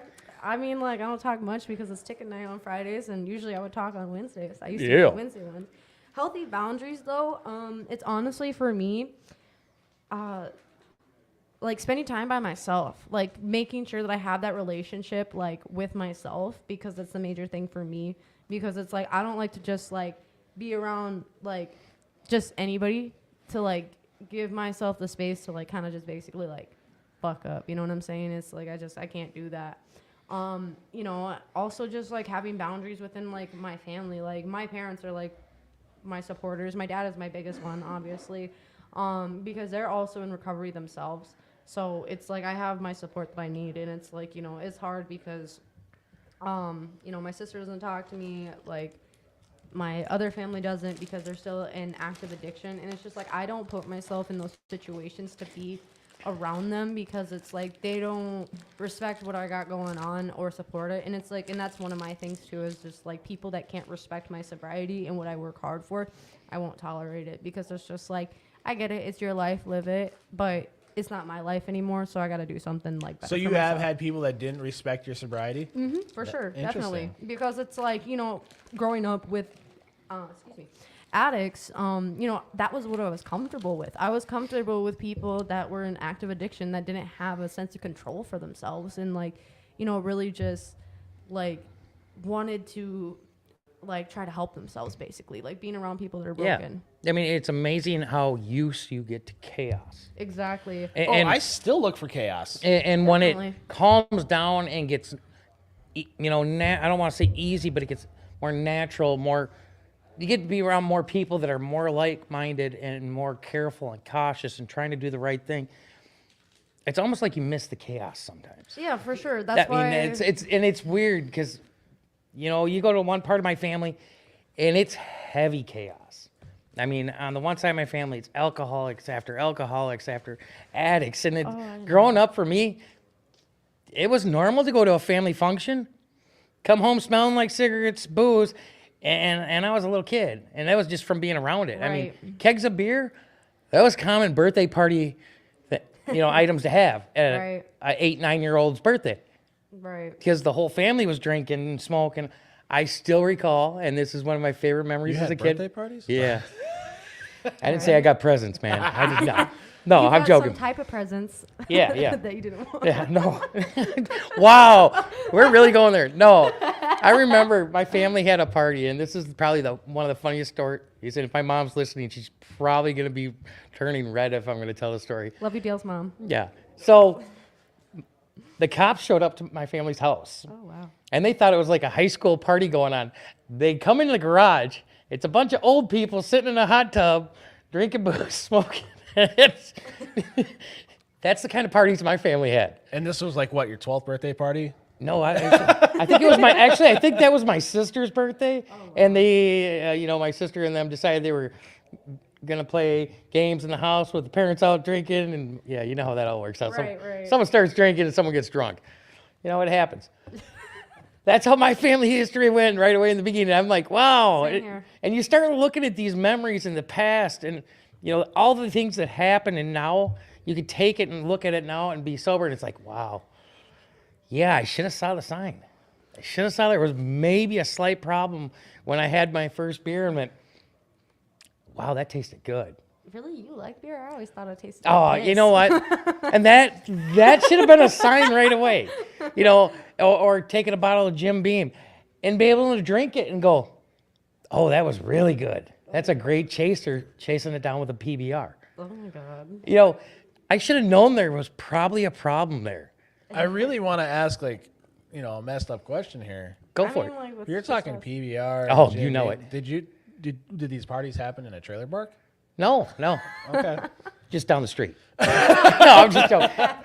No, I mean, I was in Wisconsin, man. That's what we drank. We had PBR, Ice House. That's just what we So had. what part of that was your healthy boundaries now? Yeah, what? Oh, no, we were talking about chaos. We switched on to chaos. Healthy boundaries is learning.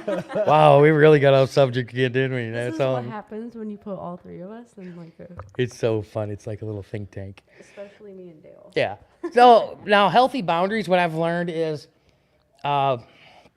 trying to actually express what's going on in my life and not keep things bottled up. Me losing my friend here the last week has been really, really tough on me. It's somebody I went to treatment with, somebody I graduated treatment with, somebody that just appeared back in the rooms last 2 weeks ago, and I haven't seen him in almost 2 years. And I gave him my number, and we were talking, and he didn't show up last Friday, and I didn't think nothing of it. And I was doing my normal thing around here, walking around, making sure the doors are locked, everything else, not paying too much attention, trying to pay attention to everything else going on around here.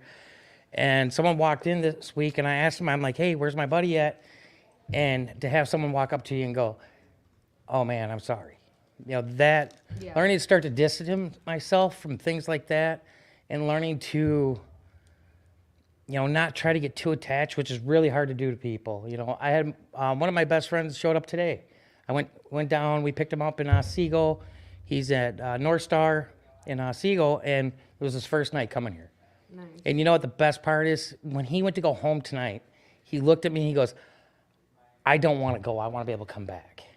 He goes, he was so nervous, and he's probably going to be mad because he's going to watch us later on, that he had to call tickets tonight. And he's like, I didn't want to do it. And my buddy Will's like, are you nervous? He goes, yeah. You feel uncomfortable? He goes, yeah. He goes, then you definitely got to do it because you got to get uncomfortable to be comfortable. Right. You can't sit on the sidelines to do all these things. Right. And seeing him at the end of the night go, I want to come back. I want to do this. He goes, this is the coolest place I've been. I'm like, I told you.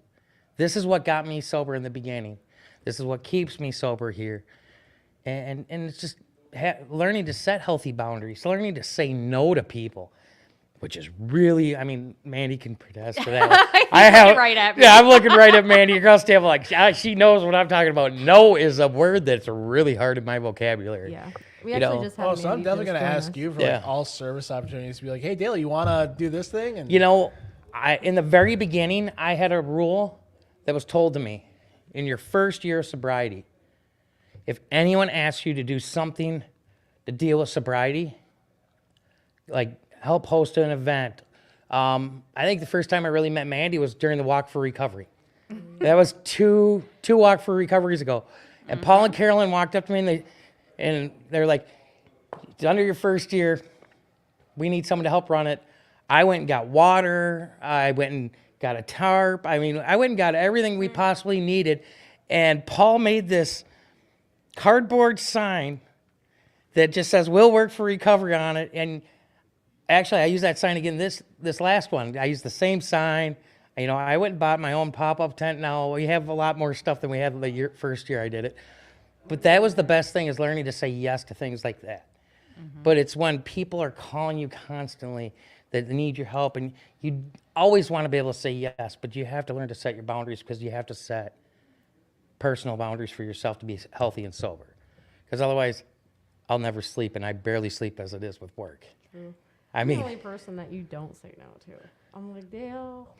Jesus, you know what, Kira, if you're listening, there's your other sister. Yeah, I'm the Paris. recovery sister. Hi.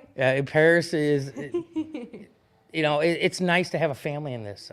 Like tonight when I stood up and said, this is my family. This is who I have. You guys are all a bunch of misfits.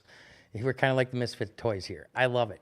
But we all fit together You somehow. don't talk about you like that?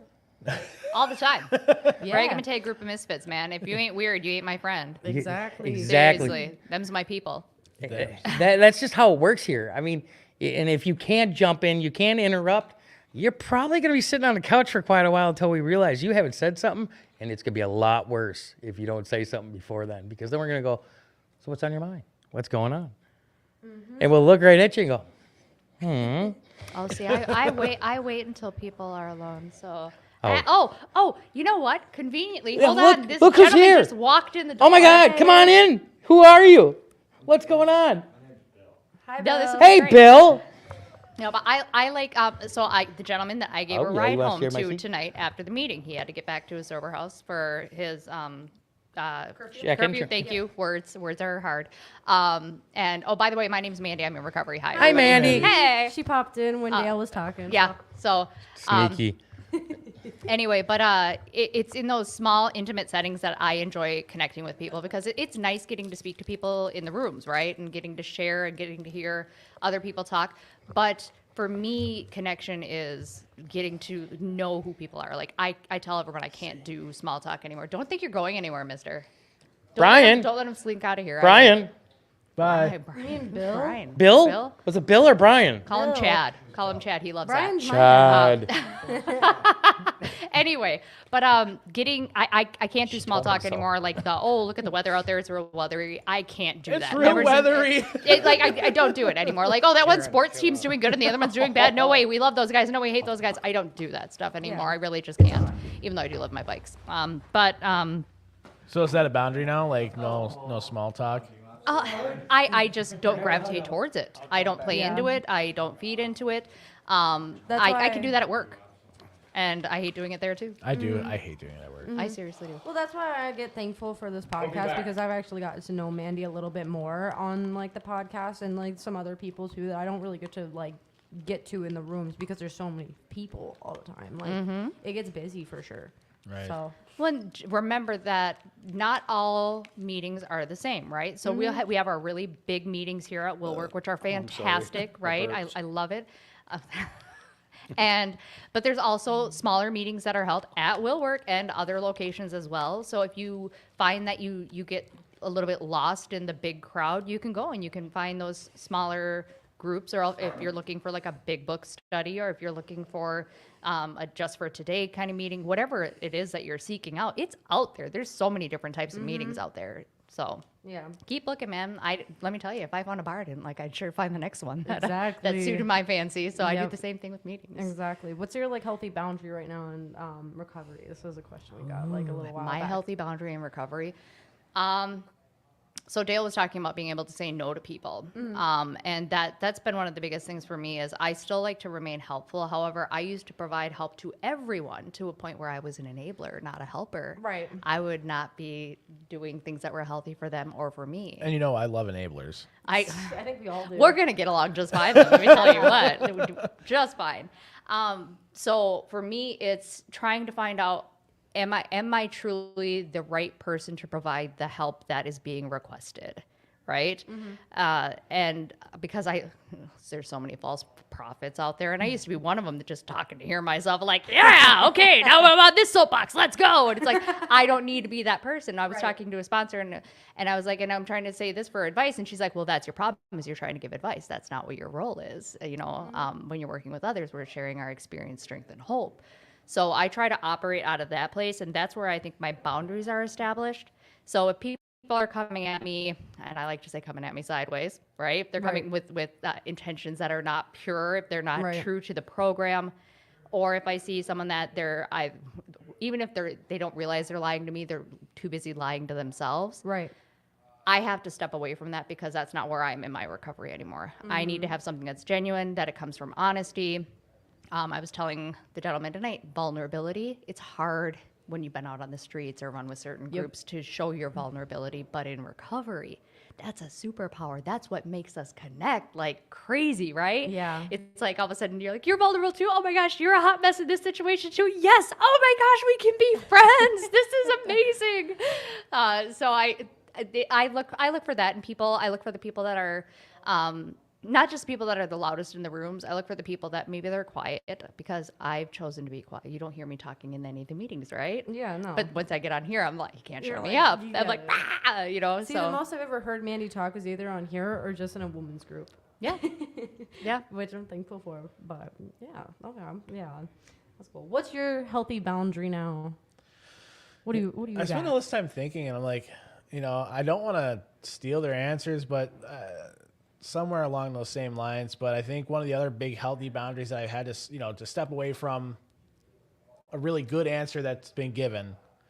I have like kind of an opposite effect that you have with your parents. Oh, really? So I like one of my biggest, quote, using buddies was my mother. Oh, okay. Like me and my mom, we both really liked the opiates, and one of us stopped. So now, on the other hand, like my mother still will try to manipulate certain situations or try to get me to do things that would make me uncomfortable in certain situations. And I don't know. I've always had that like little bit of people pleasing because I want to be liked, or I want to receive that love or affection or whatever else I think I'm missing. And that was one of the things. It's like putting up that boundary of like, I love you, but I can't help you in this situation. Right. But I just gave the same answer in a different aspect. No, but it's so like true. no, but it is. It's like, everybody, and that's the thing is like, even if it's a different like way of saying it, it's like it's gonna get to somebody's ears and they need to hear it. And that's how we always have to look at that stuff. And tough love is still love at the end of the day. Most And definitely. it can be self-love that has to drive that tough love with others. Right. I've had to do that. Now, those are the hardest boundaries. The boundaries that hurt when you're setting them, that's when you know that you have some growth. That's where I knew that I had some growth, is when I had to say something. And I didn't feel great about it, but I knew it was the right decision. The toxic friendships, relationships, situations that I had to start saying no to. Right. No matter how much I want to help people or maybe try to experience something again, I know that's no longer part of a healthy lifestyle for me today. And so, yeah, it's going to hurt a little bit. It stings a little bit having to say no, but it's like, look at all the things that I get to say yes to because I'm saying no to that. Right. It's the bigger picture and the the things that you have more opportunities with. Exactly. Yeah, of course. For sure. Healthy boundaries for me. Just, or you go first. I already did mine. Oh, that's right. You did yours. Yeah. I'm so sorry. You're all Jeez. And Paris, right? Yep. Yeah, Paris. I'm sorry. No, you're good. I was just dazed, and I'm telling you, I was trying to read up here some of the stuff. Yeah. And yeah, so yeah, healthy boundaries for me is learning to say no.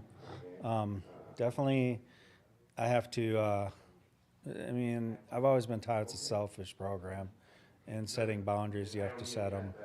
For, you know, if you're people pleasing somebody and you're so tired and exhausted that you really should be going home and rest. I mean, if somebody's asking you something, it's like, can you maybe try to find somebody else without telling them, but go find somebody for them, you know, that that can help them, or if they can't, then do it. But it's, I mean, if it's something like giving them a ride home and you just really have to go home and get your rest, I mean, it'd be like maybe try to find somebody else to give them a ride home, for an example, before you just say yeah right away to yes, yes, yes to everything, you know, because of being burnt out in the program. I mean, that sets people up to sometimes have burnout and depression and drink. So saying no, having boundaries. I mean, with high power, I was talking about that earlier. Like, where do I set my boundaries when I talk about stuff that might interrupt somebody else's recovery? I mean, because you could talk about Jesus, what people bring up a lot, or God, and then people are like, you know, they're not where you are in the program. And so like having, maybe it's like learning to say hold your tongue, you know, or have boundaries to not, you know, get into an argument about things on that, you know, things like politics, religion, etc. That you have some kind of peace. I like that. Yeah, because I really do like the whole thing with the New Testament and like the Old Testament, and like, I mean, I like everything about the New Testament. I just have problems with some stuff that I've been reading that seems radical, and it seems hard to like, I've been able to figure it out enough to where if I ever got into that subject, to where I'm totally okay with both the old and the new. But there's sometimes I think it's the people pleasing, the saying, like earlier I said something about the radicalness of some, you know, some of the things Jesus said that are radical, that just totally, for me, like where I came in, I've read things, I was like, from where, you know, pray and the whole thing of how he was following the Father, you know, and stuff, that he was such a pure and wholesome, holy man.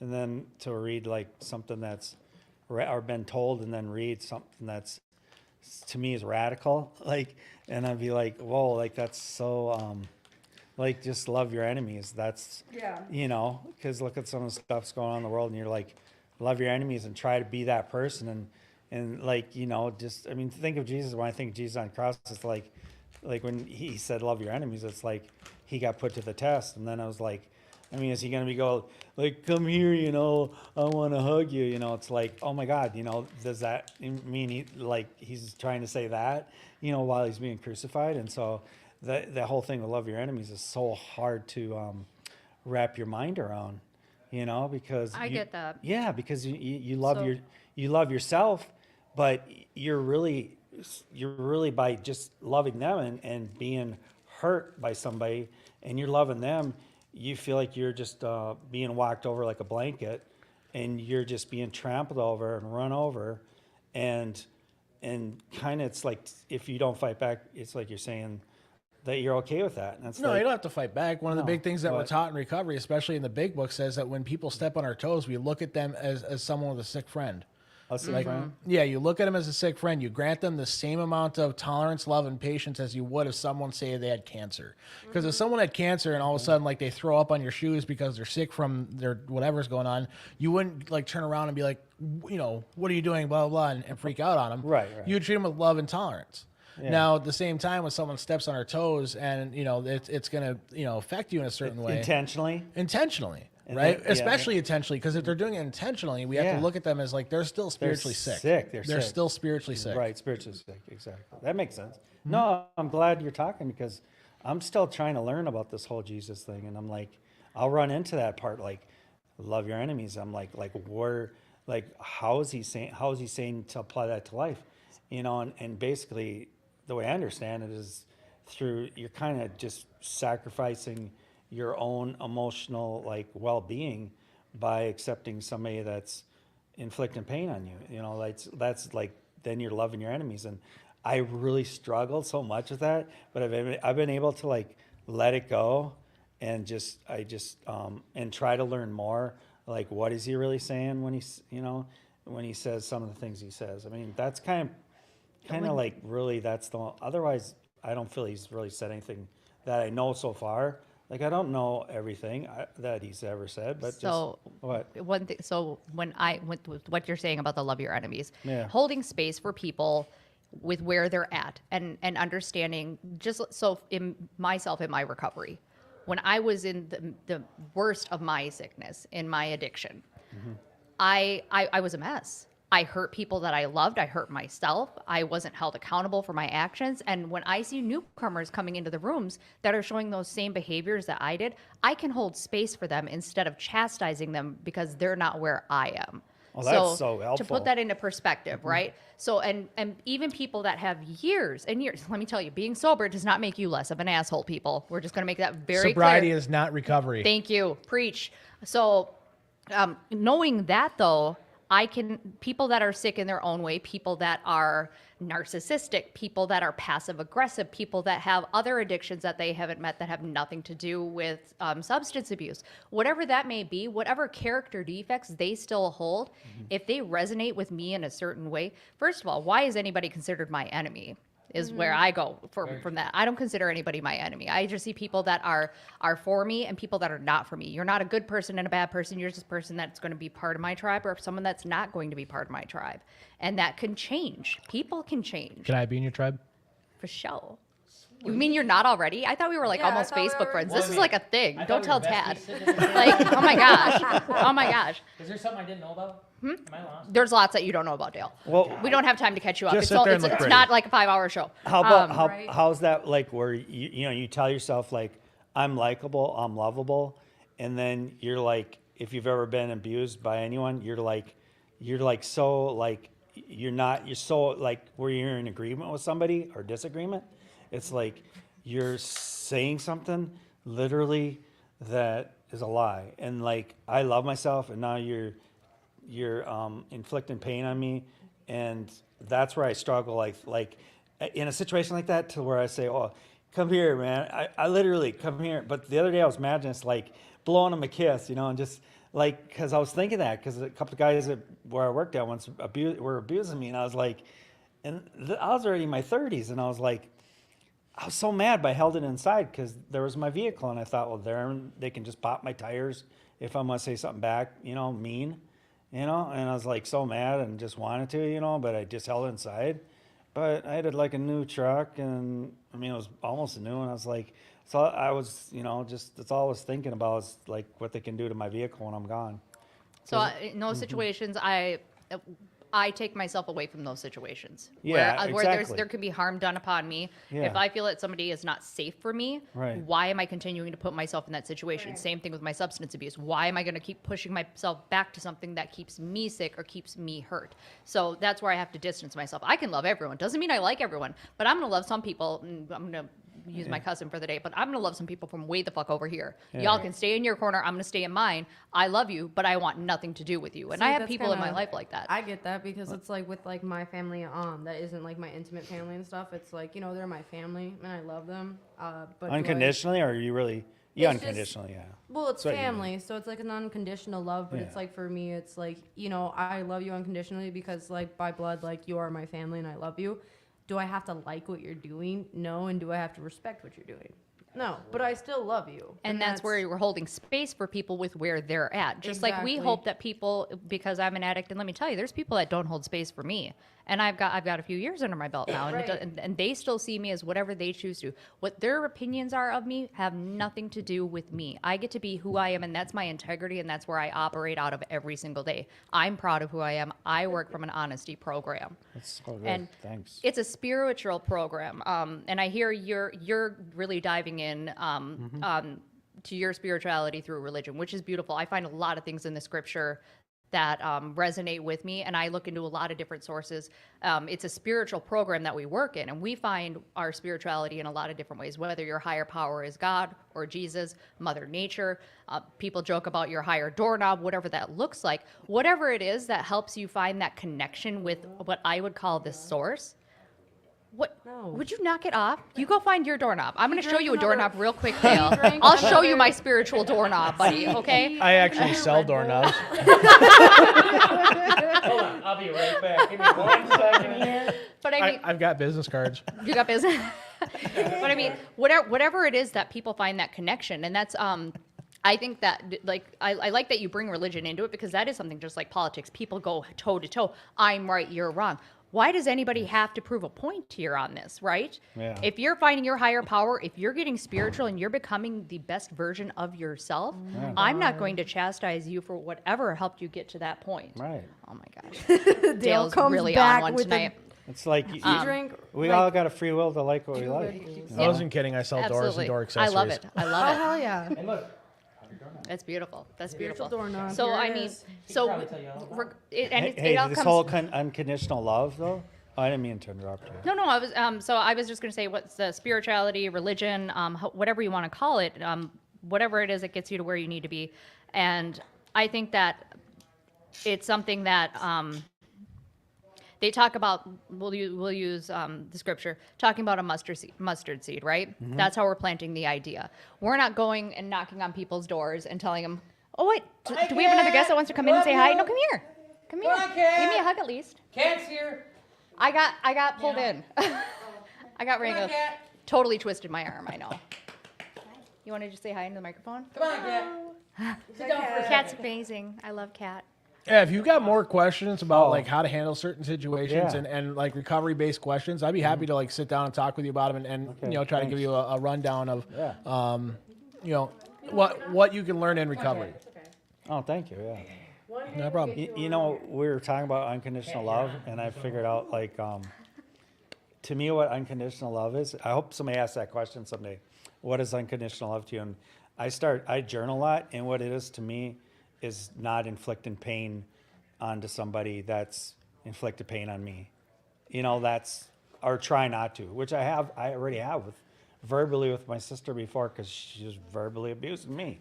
So it's like, I didn't do it right away, but it took years, and then I got drunk, and finally I did. Like, I texted her stuff, and she said, I was crying, Greg, and because we already, like, were working through all that, and I went through, it actually helped.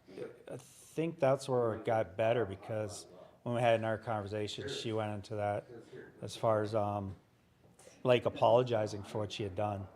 And that helped me, because like, otherwise I always felt so distant, like I couldn't talk to her, because like I don't like even want to think of her or even look at her, you know, that kind of feeling, because I so disagree with her, and she's so harsh against the energy in me that it'll just destroy my health. I mean, my brain health and everything. So I just, Well, that's a good point. Like she was bringing up, you know, you hold a place, right? And then until you get into that situation where, you know, you become what they, you know, the term recovered, right? A recovered alcoholic. Yeah. When you get to that place, and then you're able to turn and hold that place for them, when you can show up with the love and tolerance and understanding and grant them that same thing that you would a sick friend.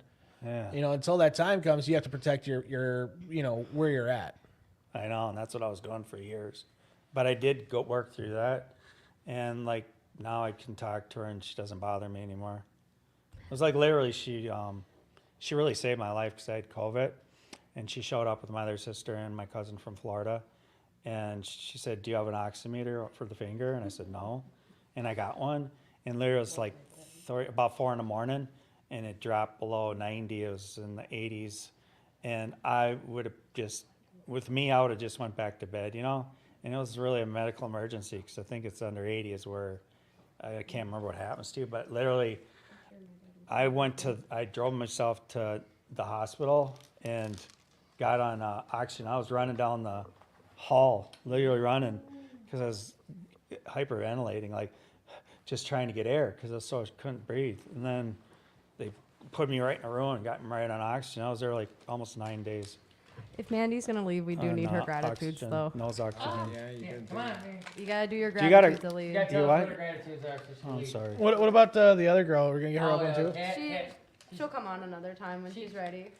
I am grateful for Friday nights at Will Work for Recovery, where we keep the big room open until whatever time we need. We'll have movies, we'll have games.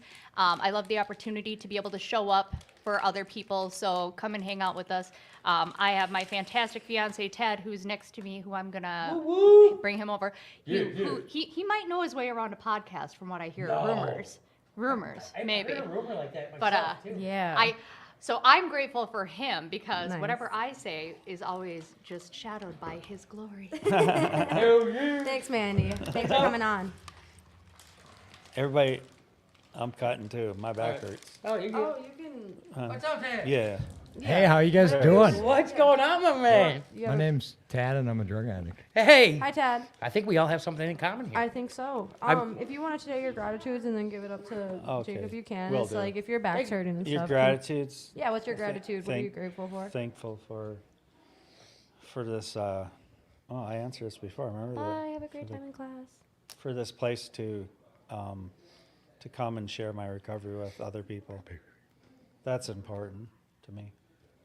And to listen to others people and get input and be a good listener and keep myself healthy, my mind healthy. Nice. With positiveness, yeah. Hell And yeah. just- heck yeah. Hell yeah. Heck That's yeah. awesome. Yeah. Yeah. Of course. Well, thanks for coming on again. Thanks for sharing a few Yeah, things that thank you were you, sharing. Paris. You Just bet. pass on over to Yeah. Jakey, All right. Jacob. Jakey! Here. What's up, boss? There you go, man. Oh, wait, no. Wait a minute. Oh, hell yeah. We got to go back to the guy in purple here. Oh, did you guys miss me? Oh, we missed you. How I you missed doing? you tremendously while I was Damn, in I'm the other room. outnumbered. The Just correct, me. the correct, Yeah. the correct way to answer that is with every bullet. Every I Wow. said tremendously. Nice. We went right back to that again, huh? What are we talking about? I'm only using T words to describe my emotions today, so. Oh, Terrific. Only 2 words. Yeah. How's that been going for you? I just started it. I'll let you know in about 10 minutes. So Because all the best people's name starts with T, like Tad and Let him Tim. say goodbye. Okay, wait. I mean, that is okay. I'm sorry, I just came in and interrupted. Tim have him talk interrupted about his us. Gratitude, Jakey's going to give us his gratitude, and then you're taking Jake's seat. and I'm taking Jake's seat. So y'all can get to see me a little bit. Holy crap! Who is this? You're gonna be on Perfect. camera. Dude, why didn't you Paris? Listen. Yeah. What? You're the host. There. Oh, well, I don't want to cut off. Word. No, Jake. What's your gratitude look like, Jake? Oh, my gratitude. I mean, I'm always finding things to be grateful for. We started a new meeting at Robbinsdale Allano, and that's kind of where my home is. And last week was the first kickoff of this young person's meeting on Saturday nights, 7 o'clock, Robbinsdale Allano. And we had over 45 people there. Oh, nice! That's a awesome. way to kick it off. Brand dude. new meeting. That's That's really amazing. good. I mean, That's having 45. amazing. that Yeah, is yeah, really, really and good. like finding like these are the things I'm thankful for. That's huge. And I mean, if I got a little thing I can add, I am really, really grateful that Chipotle got rid of those recyclable straws. They went back to plastic. Good. Yeah, those are the worst, man. They are the worst. They get soggy, and like I'm also for saving the I don't want to environment, drink paper. I've never seen a sea turtle in Minnesota. I don't think they're real. Have you not been to the zoo?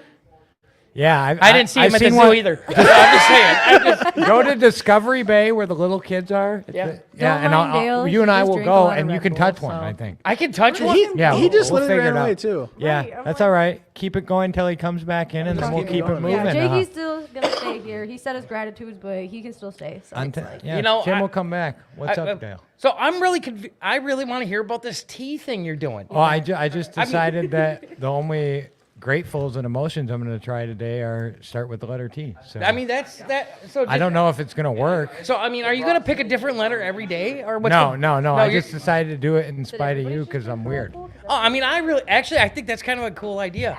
I mean, I've never heard it done before, but to pick a letter and that's how you have to describe what's your gratitude using that letter. Yeah. That kind of adds a little twist to it, makes you think a little bit more what you're grateful for. Yeah. No. I like this energy. It's awesome, right? There is so much energy. I Hey. mean, it is just it's flying. No math. today. Drug free. Yeah. Drug free. I mean, dude, I've never heard that. I think I'm Drug-free. gonna try that tomorrow. So what I'm gonna do is I'm gonna have People Tim- just drink Red Bull. This is what happened. Drug free. Drug I don't know So, anyone let's just who leave it drinks to Red Dale. Bull at all. Dale, Quit your lying now. This is an honest program, okay? So, I said I don't know anybody. Oh. Yeah.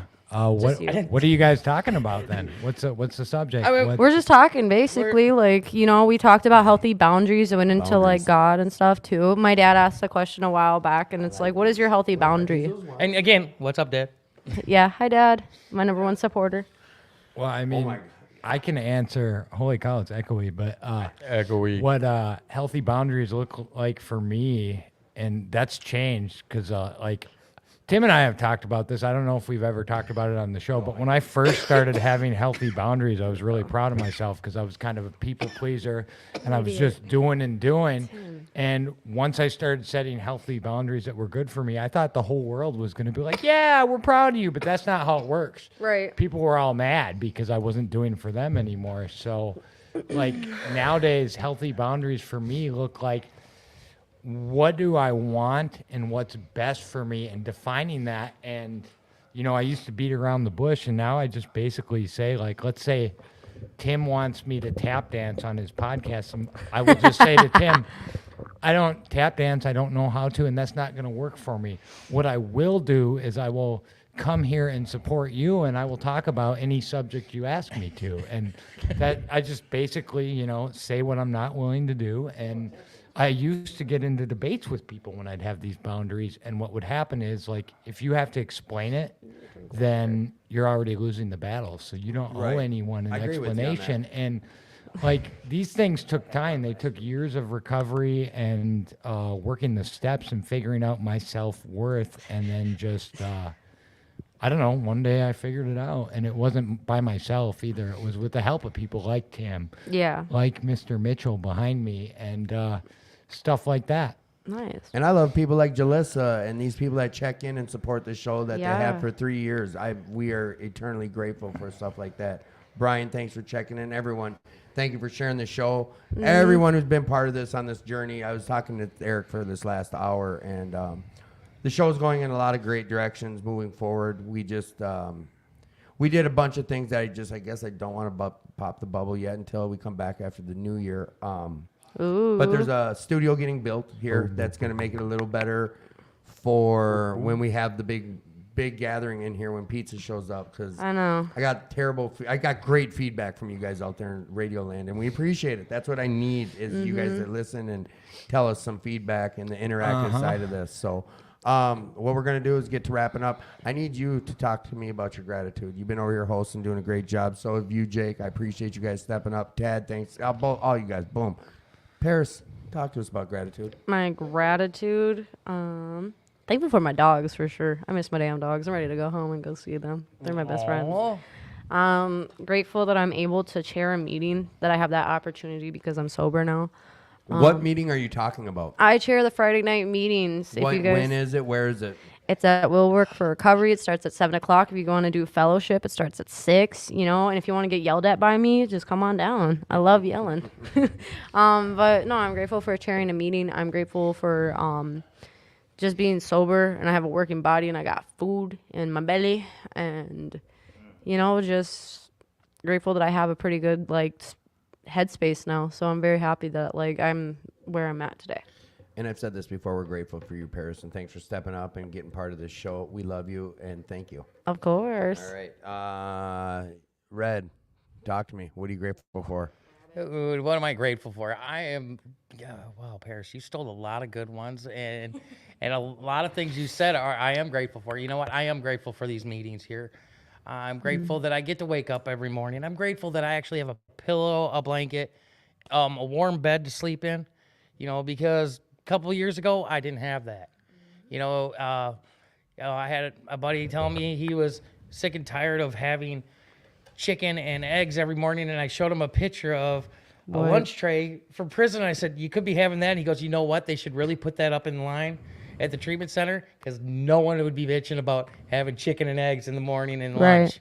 Because I'm grateful to be able to have the meals. I'm grateful that American Pie Pizza brings us pizza here on Friday nights. You know, all these little things that people you just don't think about is what makes it more important every day. Yeah.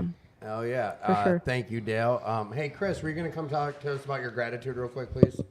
At least just tell your gratitude. Come up here so we can hear you. Yeah, please, come on. we're just wrapping the show up, and I need one more person for the gratitude. Ted, tell us about your gratitude. So I'm I'm grateful for you crack me up, Tim. I'm grateful for our friendship and me getting to see you more often because I need more of that in my life. I'm grateful for recovery. That's a big one. And I'm grateful for everyone being able to have a voice, whether you think you don't or not, you do.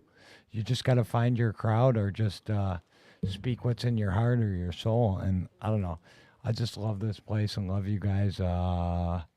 Also, I'm grateful for Friday nights at Will Work, where there's a great podcast, and in the other room from 8 to midnight, as long as people show up, there's games and there is movies and there's just hanging out. Come visit me and Mandy. Awesome fellowship. You can watch Tim. You know, you can check it out. Just check it out, and the more it grows and the more fun we have, the more recovery there is. Yeah. Boom. It's just a party. The fellow behind you is going to steal your chair. Yep. Tad, thank Yep. you. I appreciate you, and thank you for getting more involved with your roots to this show. We're looking forward to that happening. Thank you. Young man in front of me, who the hell are you? Hey, I'm Chris Palmer. I can't hear you. I'm Chris Palmer. You gotta get close to the mic. Welcome to the Hey, show, hey. young Chris. I'm close enough. Could you give us a quick just rundown? I know I asked you to come on and talk about gratitude, but just give me a quick rundown of what you do in your recovery today. He roped you in now. What I But do this for is my interesting. recovery. No, and what you hold a pretty serious role in recovery as well. Yes, where do I start? I mean, I work for a treatment center. Pump it up if you want, whatever. Huh? You can advertise. You can advertise it if you want, whatever you no, feel comfortable with. All right, good enough. Yeah. Well, I work for one of the hardest treatment centers, I think, in the country. But it's also when there's a success stories, it's like miracles, you know. It's a harm reduction program. It's pretty raw, but it's amazing when you see people do good. Yeah, we got a little over 500 clients. I see people from all walks of life. You know, I deal with them every day, all day long. So is this a good statement to be like the bad's really bad there, but the good is beyond good? Like the Yeah. highs are super high. Yes. And we don't like to focus on the negatives, but you guys learn through that and grow through that, correct? Yeah. Like that's the big goal of this whole recovery thing. It's awesome. We get to walk alongside them, and I've seen some of the worst turn into the best. You know. I mean, and it's like, I know people just assume you've been doing this for 20, 30 years just by where you're at in life with like your career doing this. And I'm going to get to this with where you're at, like the items that you have in life, the things you do in life. How long have you been doing this? How long? Break it. Just a quick synopsis of, give me 2 minutes of like when you got into this and when you got the job and just that real quick timelines. My timeline of working in recovery is a little over 2 years. Yeah. But You know what I'm saying. I've been in recovery myself for July 4th was 5 years for me. No, that's amazing. Yeah. And you know what? There's guys who got 5 years that are.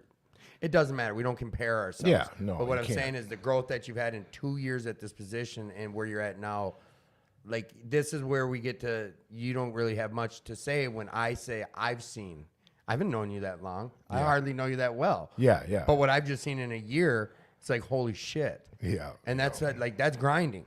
Like Oh, that, yeah. that's grinding. And I know you're in here like all of a sudden you're on the phone. I'm like, bro, and you're like, dude, it's work. Yeah. 2 a.m, whatever. Yep. We're out of state, bro. It's work. I got to deal with it. Like that's Yeah. priority for you.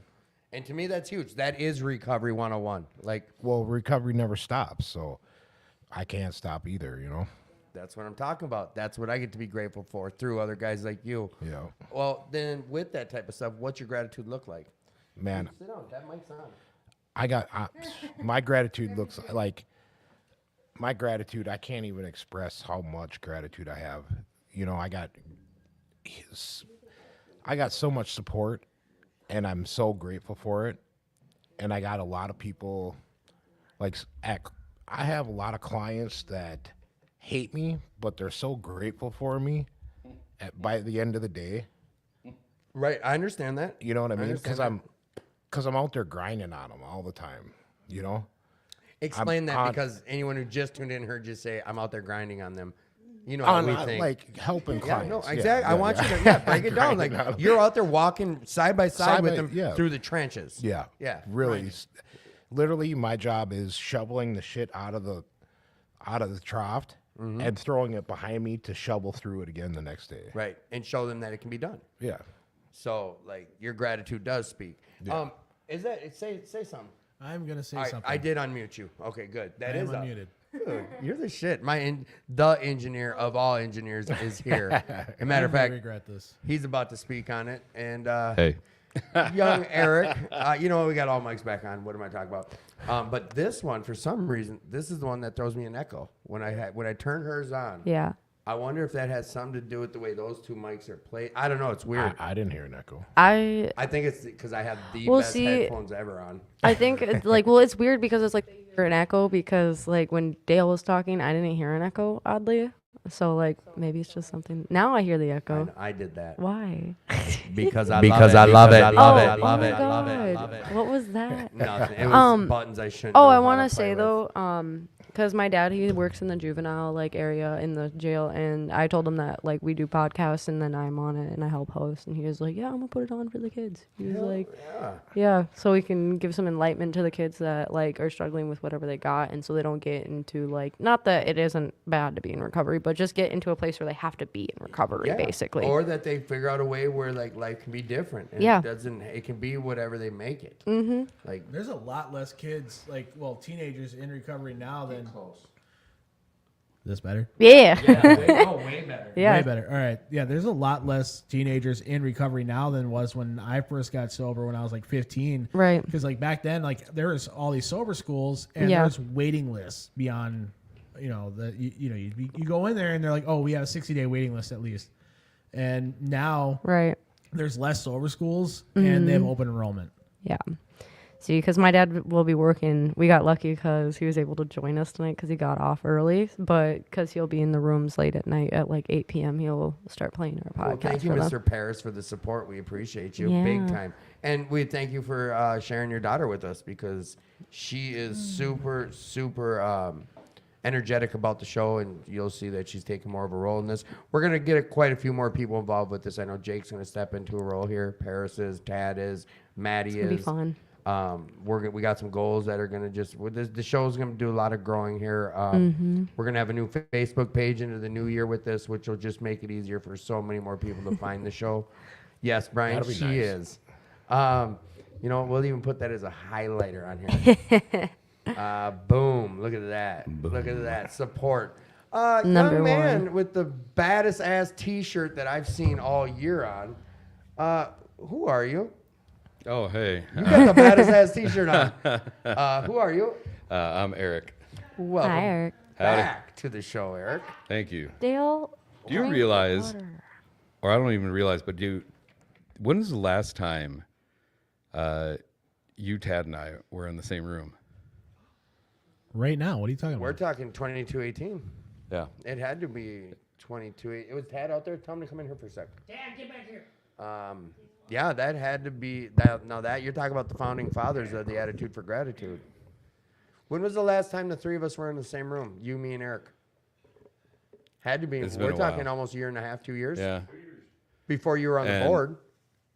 And it's been over 3 years since we started the podcast. Yeah, yeah, we got milestones to celebrate here, and look at it, it's just growing. it's that easy. So, Eric, welcome. I know you and I we chopped it up for about almost an hour about future options and opportunities for the show. Yeah, yeah. What I wanted to say on air and to you is thank you, Eric. Hey, Oh. up here, my eyes up here. I see want you, to make Goody. this emotional. Yeah, yeah. Thank you, brother. I Yeah. appreciate you more than my words will ever be able to explain to you. Oh. I love you. I look at you as a brother. I talk to you and I leave you these long, goofy ass messages, but I Yeah. mean every word of it. Well, I appreciate it, and I love you Communication too. shit sometimes. Follow through on communication is terrible on my end. It always has been, but that changes nothing about how I feel about you. I love you. I'm grateful for you, and thank you for everything you've always done. Yeah, helping out. And I'm always looking forward to seeing where the show can go. And yeah, I'm grateful to have been a part of the start of it, and I'm really excited to see where the next steps of it are going to be. That's what I'm talking about. So here's the thing. You gave me a little insight. What is your gratitude looking like today, brother? Let's see.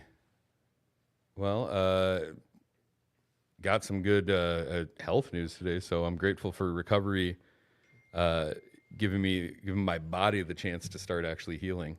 So had some blood work done today, and after a good 25-year drinking career, and really cooking my liver and kidneys, now with 5 years of recovery, my liver and kidneys are working again correctly.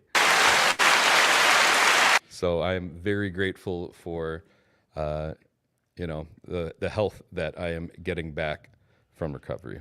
So they talk about the promises, and there's so many different things, and none of them talk about money or items like that. It's more or less like respect. Money comes and goes. Yeah, it is. You're absolutely right. But health, that's something I think that is something that I don't hear a lot being talked about with that in recovery about that, something that does come back, like our health.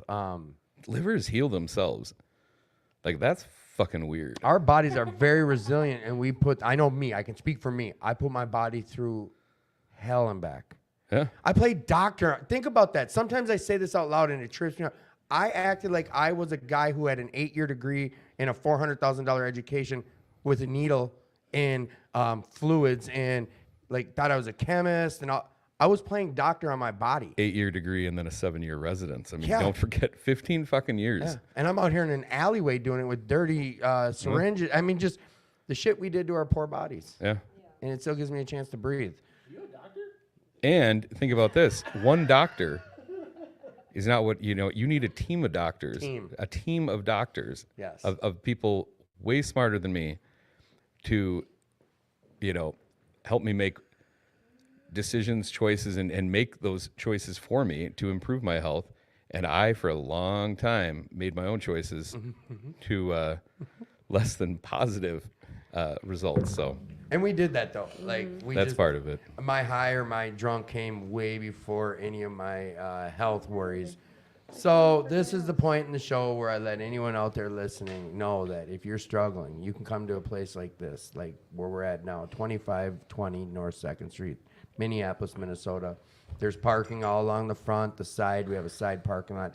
Every day of the week we have meetings here. We have a structured Alcoholics Anonymous meeting at 6:30 a.m. every day of the week. We have meetings at 1 p.m. every day. We have a 7 p.m. meeting. We do Sunday fun day whenever there's a football game. Like $3 for a plate of some marvelous food. We have a volunteer chef comes in here and cooks up some great eats. We've got this computer class that has started over my shoulder. We had someone donate 12 computers, and we have a guy who donates his time. It's computer skills for success. Nice. That's $3 a session. But listen, any of these things I talk about that cost money, if you're having a problem coming up with the $3 or you're having an issue with funds, reach out to me directly. We've had some people donate some money, so we have some scholarships, call it what you will. We do have a little thing of money, so if you're struggling, you just need to speak up. Name of this place is Will Work for Recovery. So you got to work for your recovery when you come here. We don't have phone lists. We ask if you need a ride, and we get you a ride. We don't beat you up to get your recovery. We talk about our own, show you what we did. We can show you how we did it. The other thing I want to talk about is Wednesdays. We have a men's meeting and a women's meeting at 5 o'clock. They're very unconventional, but they're very beneficial. So come on down here to Will Work for Recovery. Check it out. Come get your recovery. We brought up a lot of different recovery places tonight. We talked about Blaine, Allano. We talked about New Hope, Allano. We talked about Serenity Village. We talked about Eagle Brook. We talked about 2218, which I was just at the board meeting on Monday talking about we'll figure out a way that we can maybe get this back on their Facebook page. But if not, it is what it is. It'll work out the way it's supposed to. That still is the place that was there for me when I needed it. That's where we started this thing. Yeah. Yes. And I will forever have a debt of gratitude in my heart for 2218. I love that place. They never closed their doors during COVID, and I will always talk highly of that club. We love that club. If it wasn't for that club, we wouldn't be at where we're at today, and the show wouldn't be where it is today. Yeah. So if you are struggling, if you're hurting, if you're down, depressed, in the dumps, whatever it is, you see the number rolling across the bottom of your screen. We got Intergroup on there. If you're having some harmful thoughts, we got call 988. But definitely reach out. You're worth the fight. You're worthy. If someone hasn't told you yet today, let it be me. I love you. Till next week. See you guys. And happy Hanukkah, my fellow Hebes. Happy Hanukkah. Yep. That's right. That's me. Adios or Mazel Tov.